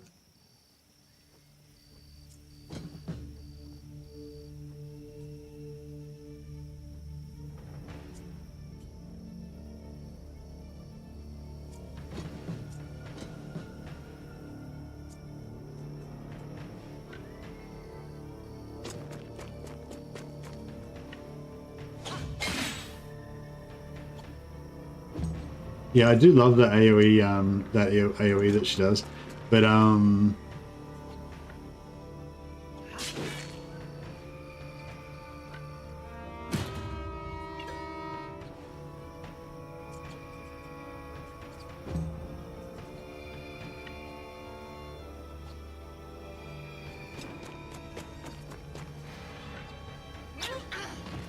a bit unfair. Oh, we got another one of those Ringleader's daggers. This one's not as... I don't think it does as much damage as the one that I've got there. I've got a level 3 one. That one's a level 1 one. Look to this guy. Huh? Fine work. I don't know what I'm going to do with that sheepfold yet. And we've got a fly. Now if we go into our fisherman, Nunez, she's an apprentice angler, so she's not the starting level anymore. She's actually ranked up in it. So I want to try and get her to experience like the next level before I change her profession, because then she'll get to keep whatever level whatever the like max level she's attained. So I'll do some fishing with her in a minute. Actually, Sabatine's just leveled up, so quickly give her. I want to give her more constitution. She's already got a lot of hit points, but that movement still needs to be a little bit higher, especially now she's wearing heavy armor.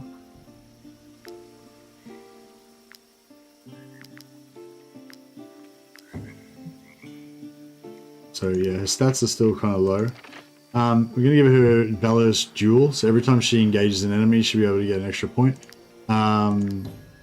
If you're really desperate for points, you can like engage an enemy, hit them with a weakening blow so they don't do too much damage or whatever, then just disengage, take a free hit from them, and then re-engage again, and, you know, just get Valor points, like just keep disengaging and re-engaging.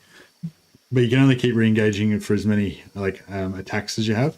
But yeah, you can still use that as like a cheesy way to like get extra damage, and she's particularly good at it because she's got like a weakening blow that she can do that means that she's going to take less damage.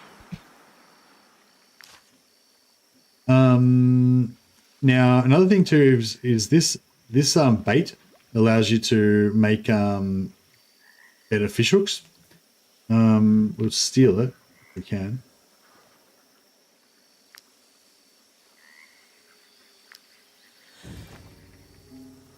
All right, we didn't go over 100, so that's pretty good. I'd like to be under 50, but 100's real bad. All right, so now if we just camp for a second, we should be able to make some like special fish hooks, sturdy fish hooks. Here we go.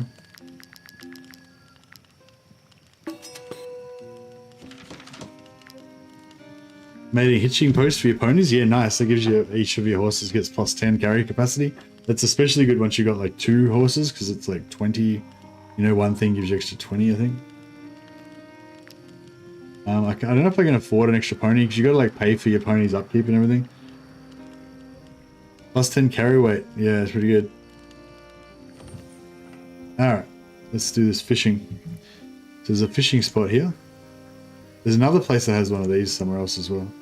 Like, yeah, fishing going on. Now we've got a fly on, so we've got a chance to catch 2 fish instead of just 1. And we're using the special bait, which gives us a chance to get more fish as well, I think.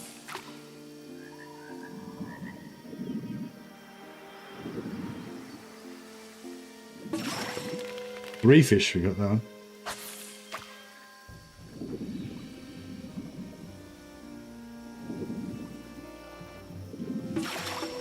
Two fish. So out of those off those 3 fish that was in the pond, we caught 7 fish. We got 2, 3, and 2. So yeah, so it's really, yeah. Now from now on, our fishing is going to be, you know, heaps better. Yeah, I need one more fishing. I need to fish one more time to get up to the next level there. I want to do that before we go back to town, ideally. And then when we go back to town, I'm going to cancel her fishing and start leveling her up in apothecary. And because I've already collected 21 snow irises, which is what you use for healing potions, so we can just make a shit ton of healing potions, then probably sell them for cash. We're doing well. And some hemp there. Okay. Now, yeah, the mine that we want to get is over there. We're going to dodge these guards though. I don't know if are they gonna run for us? I don't know if they're trying to patrol near us. Like the higher your rating is, the more like guards will be floating around everywhere.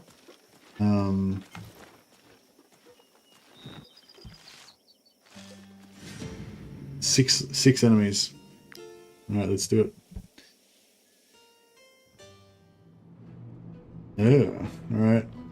This is a pretty complicated situation.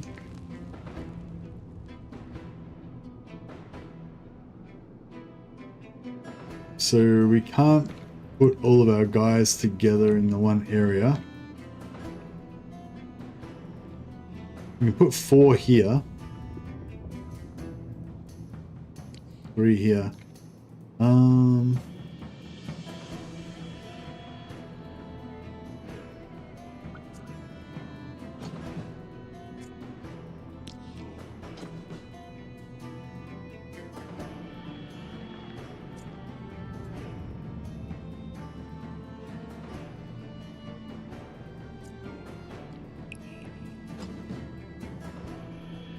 So this guy's going to go first. He can't reach anything. He's going to go second. This guy's got special ability where they will basically put an AoE down that they won't attack till the next turn.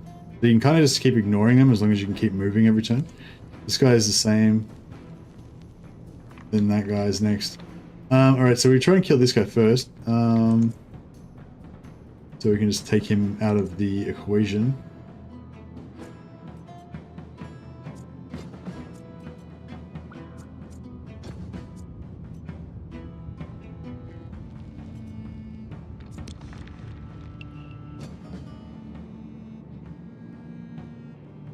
Alright, yeah, I think this looks pretty good.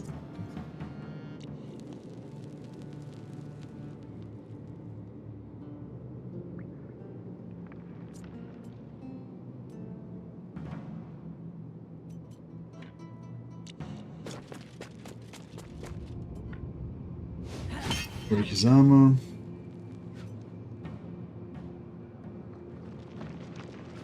Do a weakening strike. We've got the upgraded weapon on this guy, haven't we? Oh no, he's still got a starting weapon. Alright, well we won't waste any points on him.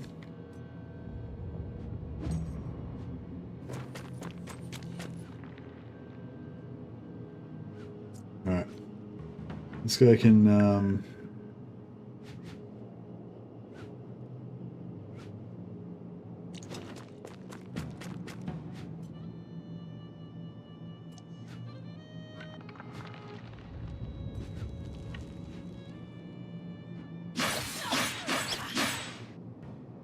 cool. Now, because we've got this guy's health down so low, we can use chains to just knock him out. There was only 77% chance then, so I was a little bit lucky that we got him. Yeah, this guy's next. We've got 2 more attacks after this one. I'm not sure we're going to be able to... not sure we're going to be able to actually kill this guy.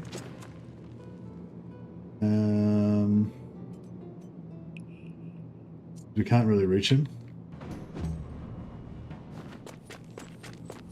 So we're just gonna have to maybe tank a shot with this guy. And then we'll switch him.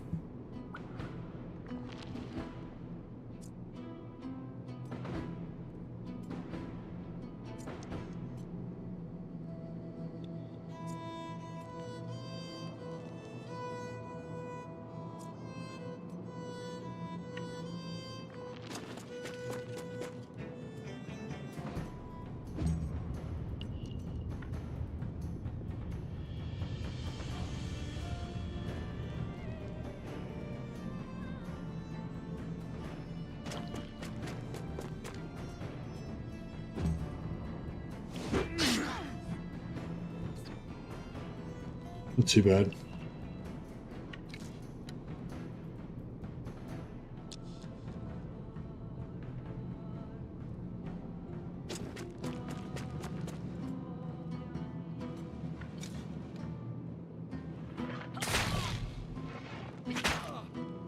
Oh, I got it because he got a crit. He shot an extra shot with even more damage. Pretty cool. Yeah, this guy's gonna set up his AoE, so as long as we move them out of his AoE before he does his attack next turn, we'll be fine.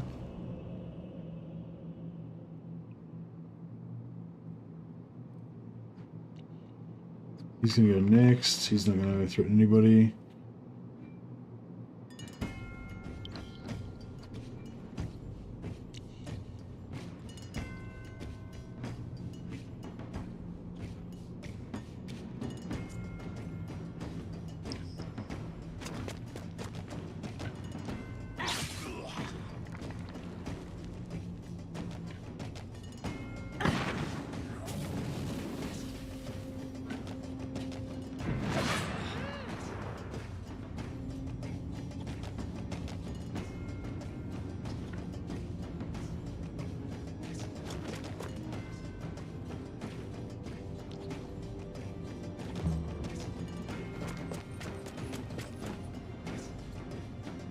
Right, I want to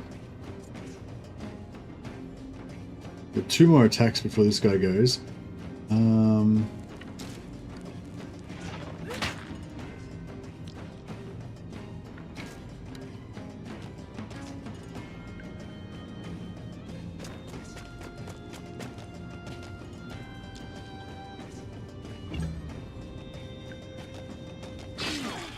Oh crap.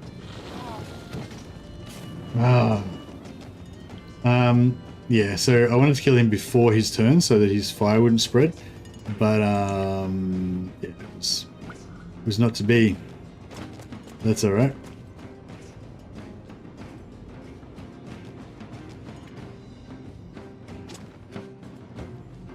Okay, we're gonna hit 3 guys here. If you hit one guy with this, it just hits him with a normal attack. If you hit more than one guy, it puts a cloud of poison underneath them. So we'll rock that. Blam. Hit them all, plus you're all poisoned. Suck it.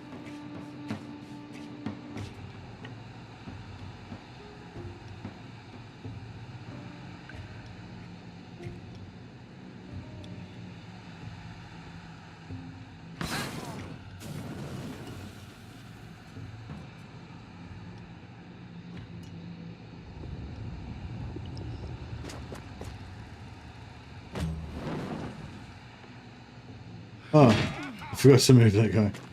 Oh well, whatever. Couldn't pass up the opportunity to do this mad hit here. Well, I guess I could have just moved this guy first and killed that guy before he got to do his attack. It would have made a bit of sense.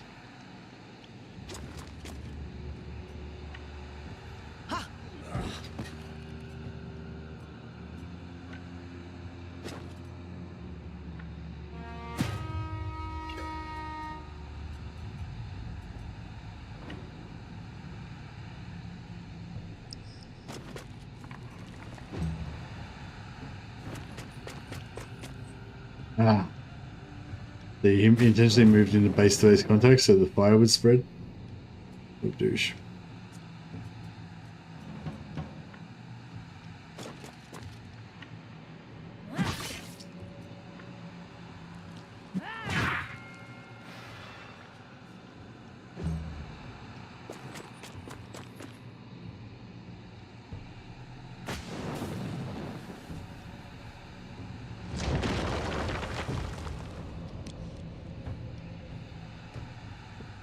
Okay, so this guy is not engaged with anybody, and he can't engage him because he's this AoE thing makes him like unengageable. So we can't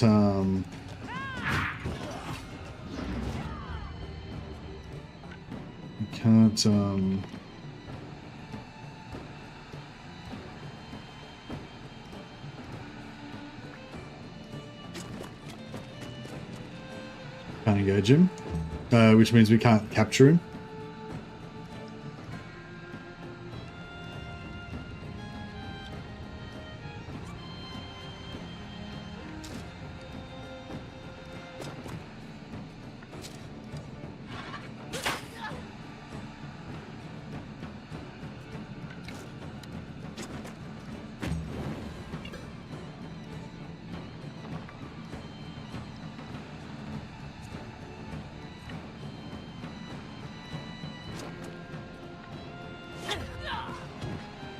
Yeah, so much for trying to capture dudes.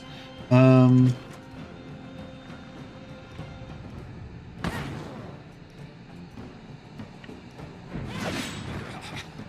least we got rid of them pretty quick and easy. Oh yeah, nice. Medium armor.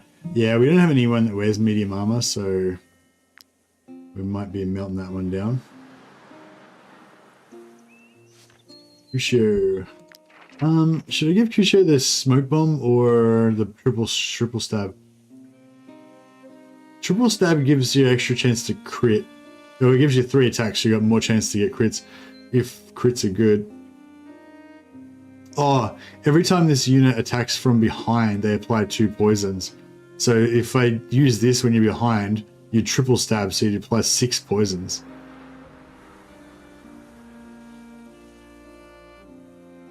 Instinctive throw. After using this skill, deals 3 damage to the closest enemy within 4 meters. Is that the same as knife throw? Somebody was saying knife throw is really overpowered because you can get a free movement. It resets your movement or something. Too bad bosses take like 0 poison damage. Oh, really? Start of each round applies fragility to the closest enemy for 1 round. Okay. Explosive gas. Applies blackout to all enemies in the area. Damage from attack. Yeah, I just want damage from attacks from behind. Knife throw is great when you upgrade your skill. Is that this one? Instinctive throw? Is that what you mean by knife throw?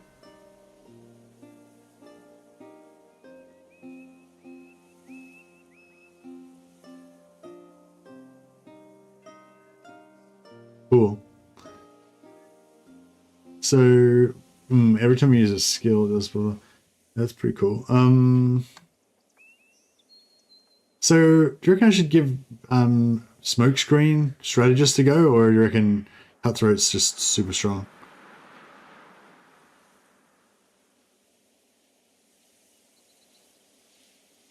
I feel like Frenzy's probably the way to go because I can only use Strategist to disengage everybody once, and we're going to maybe have 1 or 2 guys engaged, so it's maximum of like 2 normal attacks. Whereas with Cutthroat, I could kill... Well, no, I guess I could... It probably doesn't cost 3 points. So even if I get 2 points from a kill, it's not really going to pay for itself.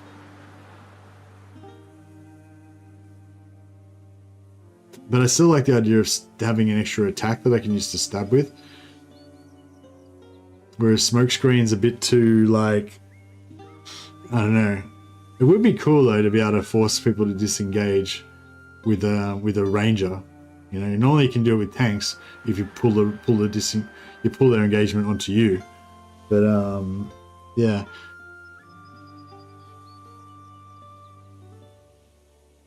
Lots of enemies that are immune to engage. Oh, really?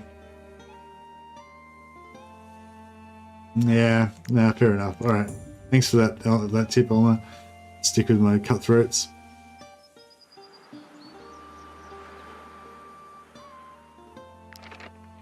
All right.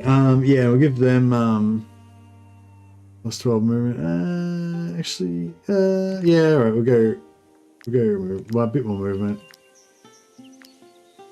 14 movement is probably fine for now. I'm probably eventually might go 16 on some of them, but 14 is like enough for now, I think.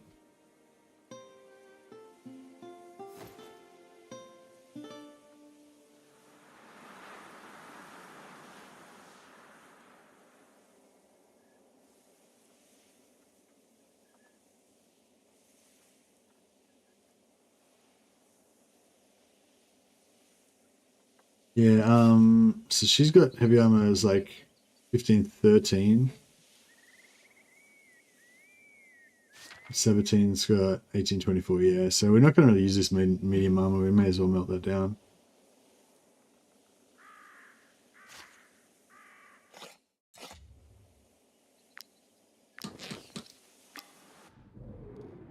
Alright, so we got 2 new iron mines in here. But we don't have anybody who can mine it. Oh no, we do. We've got this new slave now. So yeah, so when you can only have, each character can only sort of have one profession at a time. But if you level, if every time you get to a level, you can change your profession if you like, and you'll lose any extra XP that you got beyond that level, but you still keep the full level, right? So for example, with Nunez, she's got nearly up to experienced angler. So as soon as I get over experienced angler, I'll be able to switch her around. But basically, there's a limit to how many. If you don't have a small party like this, there's a limit to how many professions you can have. But the ones like wood cutting and iron mining, they're not really like, they're good for stats if you're a warrior, but they're not good. They're not really that required, you know. You can get iron and get wood without having to have mining on your actual characters, whereas a lot of the other ones you kind of want to have them leveled up. But anyway, long story short, if we capture criminals, we can put them to work doing our dangerous manual labor for us.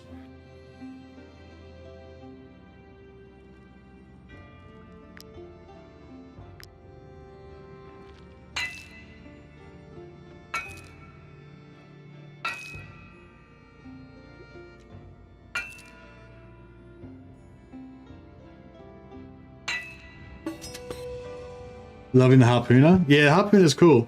Harpoon is my favorite spear guy as well. Although on my last oh, actually I don't know. Yeah, it was my favorite, but then on my last one I went for the herald, because the herald gives fury to everybody in a pretty big aura, pretty big area, and only costs 1 point.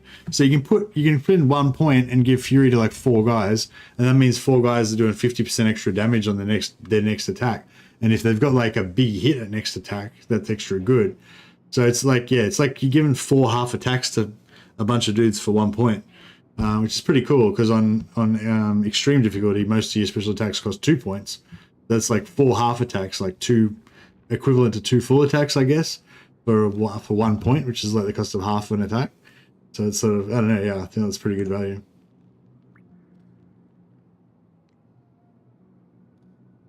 Yeah, I don't know. I feel like harpooner is really cool, but and definitely useful. But I just figured the herald's kind of cool if you want to have like if you've got another character that is your favorite, like a big 2-handed swordsman that's just going to do crazy damage, like being able to use your herald to buff their damage even more, it's kind of cool. All right, so we've got a bunch of iron. There's more iron over here. There's 3 different iron veins in here.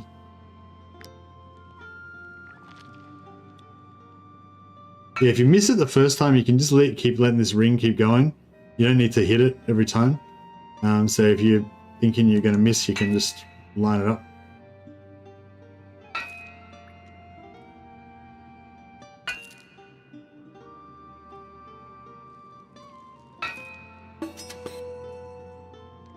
We've got a crap load of iron now. We probably can barely carry it though. Alright, so we've got to locate the Tomb of the Ancients over here.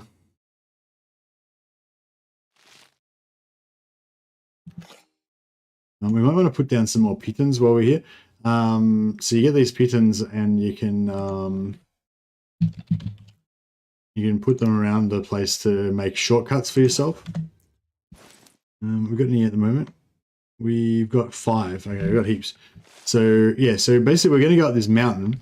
So we're going to look for spots where you can drop a piton. So if we put a piton at this point right here, we could maybe go from there down to there, and there'd be a shortcut, and you can just zip up and down this line whenever you want. It's not really that useful there because you could just walk around the edge here.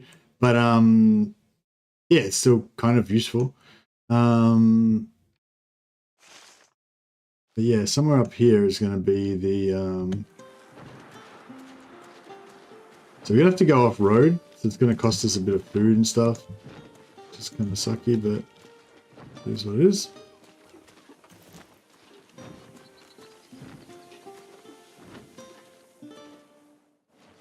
Hey, I think it's better to like sprint as fast as you can and then just stop moving entirely, because when you don't move, like you don't use as much stamina, and then you sprint and that doesn't use any more stamina than normal movement, but you get way further. And then you just stop, get your stamina back, then go somewhere, sprint, stop, get your stamina back, you know, that kind of thing. Yeah, so I can pop up a pit in here, and then this will go from right here right down to the bottom there. But maybe a more useful spot would be over like here. So that way I could be going down this road, and then I could just you know, fast forward up to here.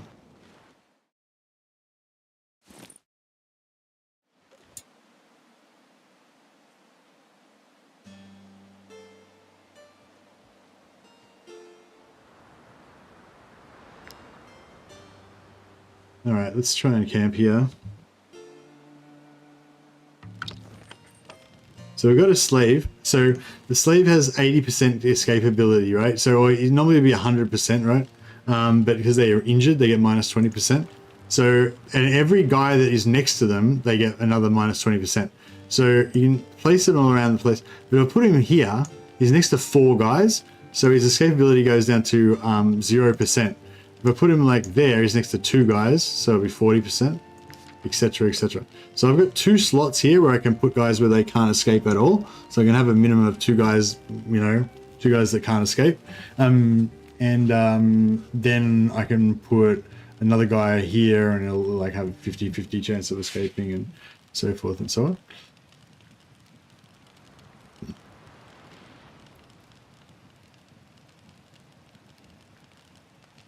You give a random bonus. We go and pray to whatever gods we pray to.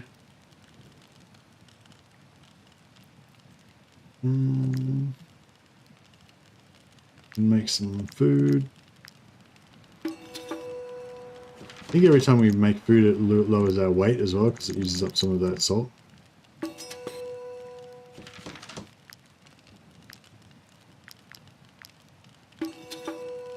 And is there any fish? If there's any fish recipes that we haven't used, any fish that we don't have recipes for yet, I'll grab it. But no, I think we've got all our fish recipes done.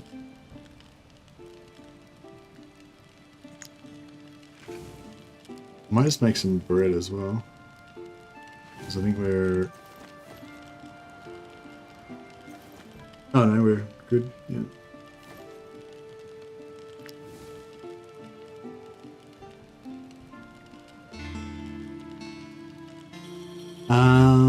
Happiness, influence. Nah, I don't know. We didn't seem to get anything.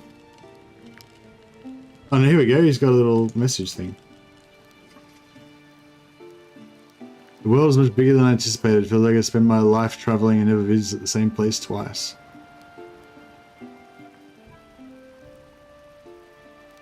I go for the... I might go for the Valor, 2 extra Valor points.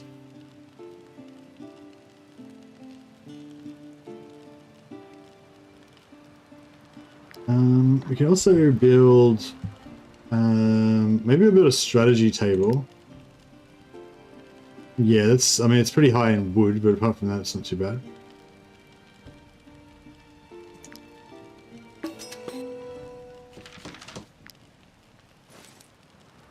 And then, yeah, then we've got like an extra, you can press R to rotate them around, by the way. And then we can put another guy over here.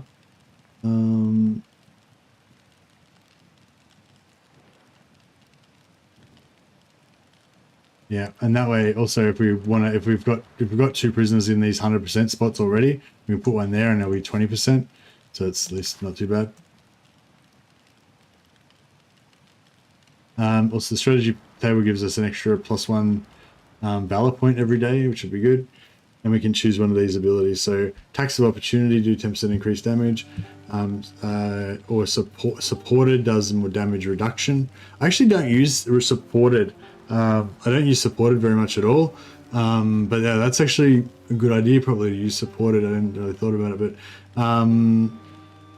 but yeah, so supported reduces damage taken by 20% if you're engaged and next to 2 free allies.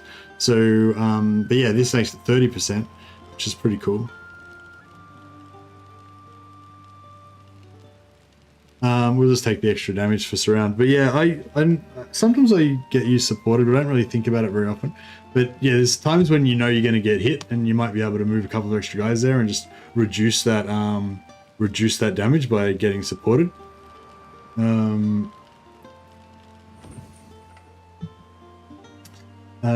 Yeah, so we're looking for this.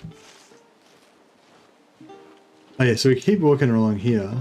We could set up some more pitons. Or not.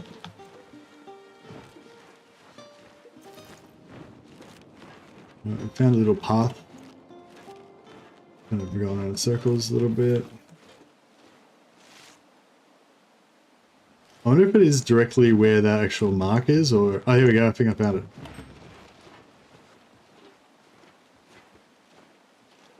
How do we get in? Oh, over here.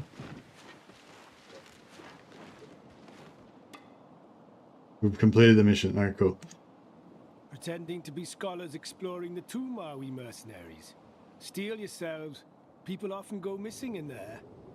Right, we can sell some crap to him if we had anything to sell. Oh yeah, there's some trinkets that are not worth anything. Get rid of those. That's alright. It's pretty common to do so if you do things like tank holding a choke point and a few spearmen archers behind.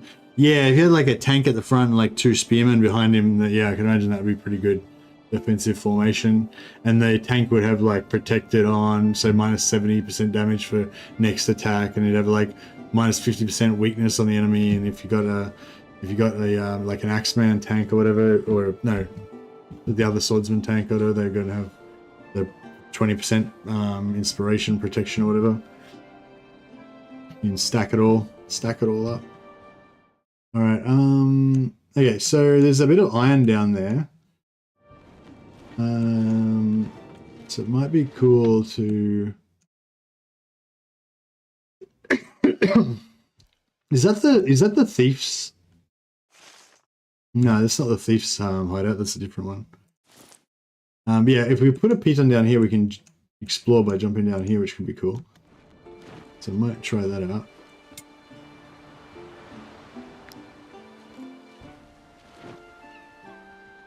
Yeah, we can get in here and get some iron.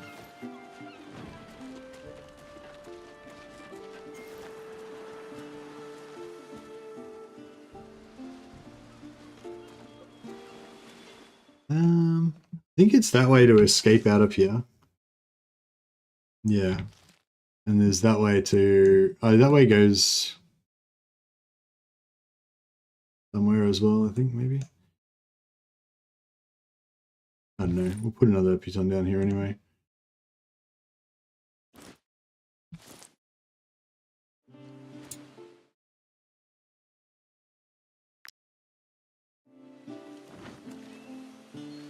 Yeah, so you can just jump up and down these pitons for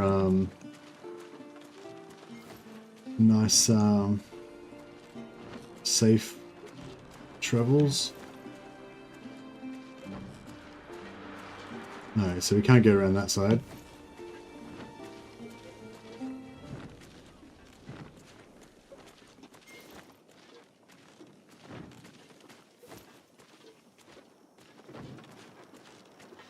We got plenty of resources out of it though.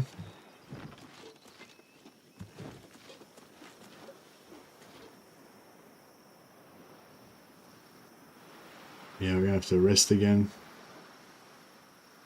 We're starting to get low on money as well. Oh, there's fishing there. Didn't even notice that. There's fish there.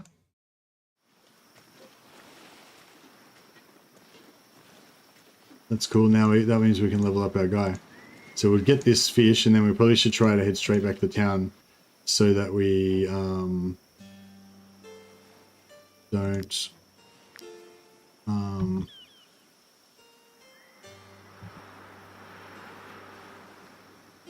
so that we don't encounter any more fish before we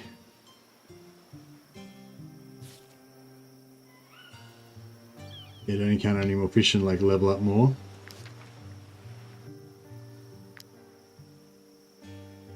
Because it'll be wasted XP.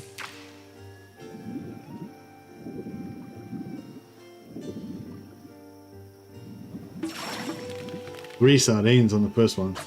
Very nice.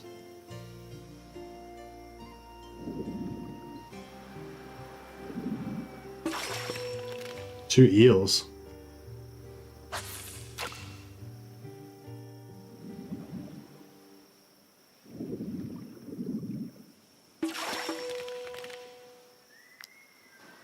All right. And then I think we can learn our sardine recipe, now eel recipe. I think, yeah, pretty much want to learn all the fish recipes, all of the wolf sausage, grilled pork, so, you know, for the random animals that attack you and stuff. And that way you can always make all those foods. But I think I've pretty much done... Oh yeah, there's this one more fish here that I don't know what that is. Have you tried starting in a different region yet? No, I haven't. I don't know how to do that. How do you start in a different region?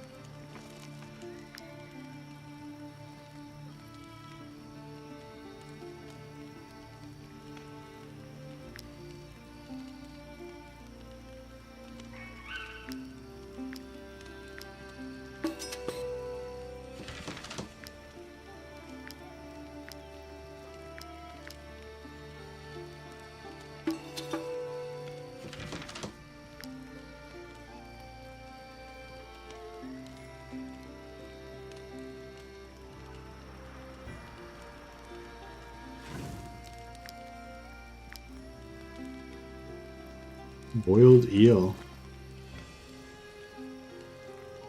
I wonder if you like just do all different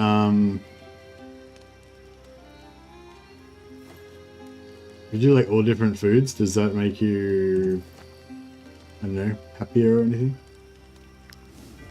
Alright, so we got our guys, we've got happiness is already maxed, we're gonna get some extra strategy points.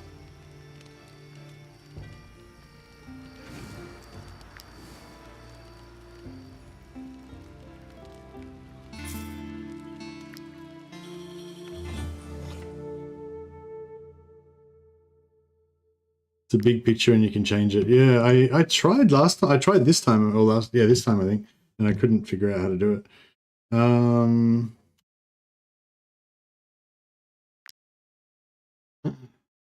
I might just I just saved it then. I might just quickly go and check this out so that I can figure it out next time I want to start a new game or whatever. More crafting recipes, you know, it unlocks more some people. Yeah, for sure. So you can sort of like learn a recipe, cook it, then that will give you extra knowledge points to learn another recipe, cook that, and you know, so on and so forth. But as you get higher and higher, it takes more and more knowledge points. So it takes, you know, you might cook something and unlock another knowledge point, use that knowledge point to get another recipe. But then you have to cook 3 new different things that you have to have unlocked before you can get another point. So it sort of gets harder and harder to keep that going. Okay, so we're a party of adventurers. Doing our thing. Whatever. Okay, so this is what you're talking about, right? Like, how do I choose? Is this what you're talking about? How do I choose where I'm going to start? What do you mean only in adaptive, you mean?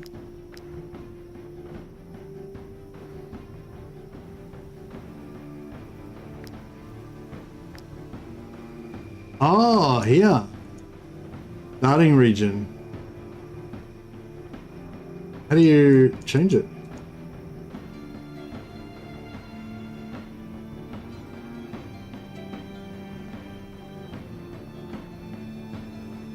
Oh, I have to progress in the game to unlock new starting regions. No, because I'm a noob, I don't have that unlocked yet. You might need to travel to a different region first. Oh, I've traveled to 2 other regions, but that didn't give it to me.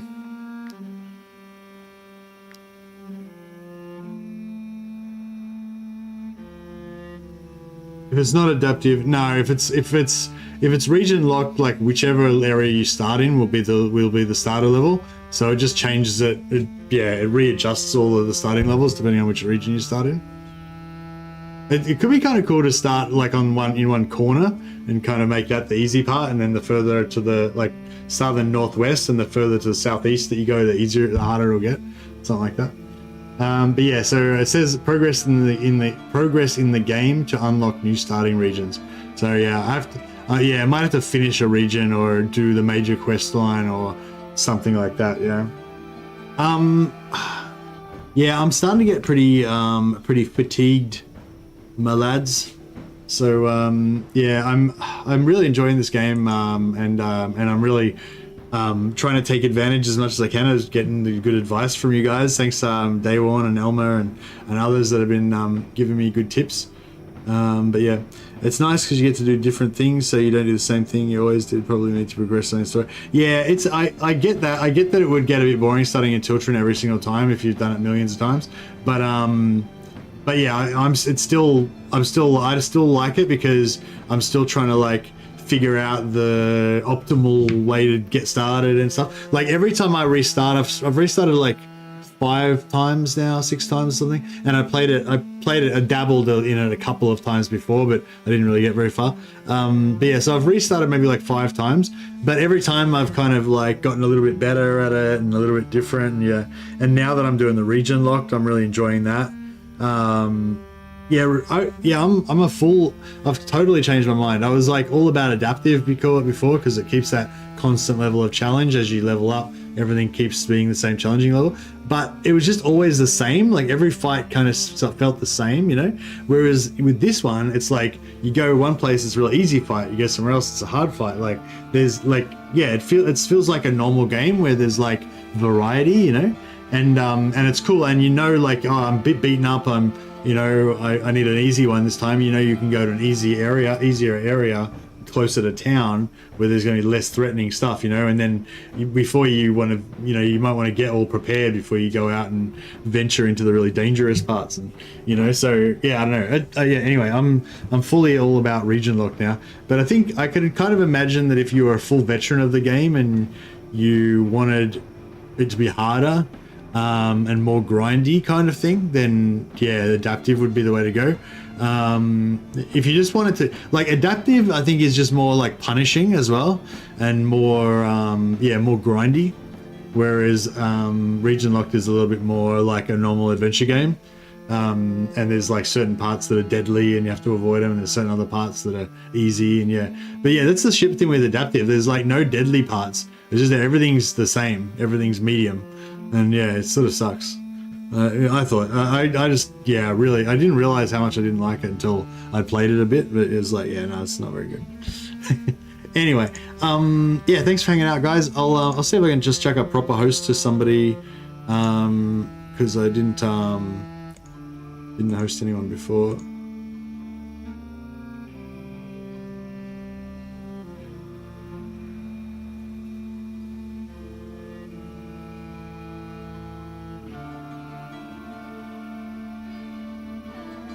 I think I checked the host to Teapot Tom yesterday. Oh no,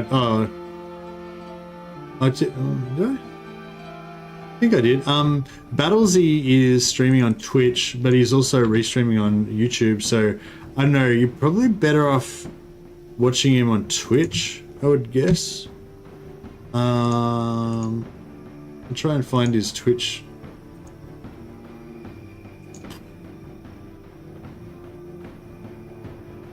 Yeah, this is his Battlesy Twitch thing. So you're probably better off watching on Twitch, I'm guessing. I don't know. Maybe you can ask him what he prefers. But anyway, I'll chuck a host to his YouTube one.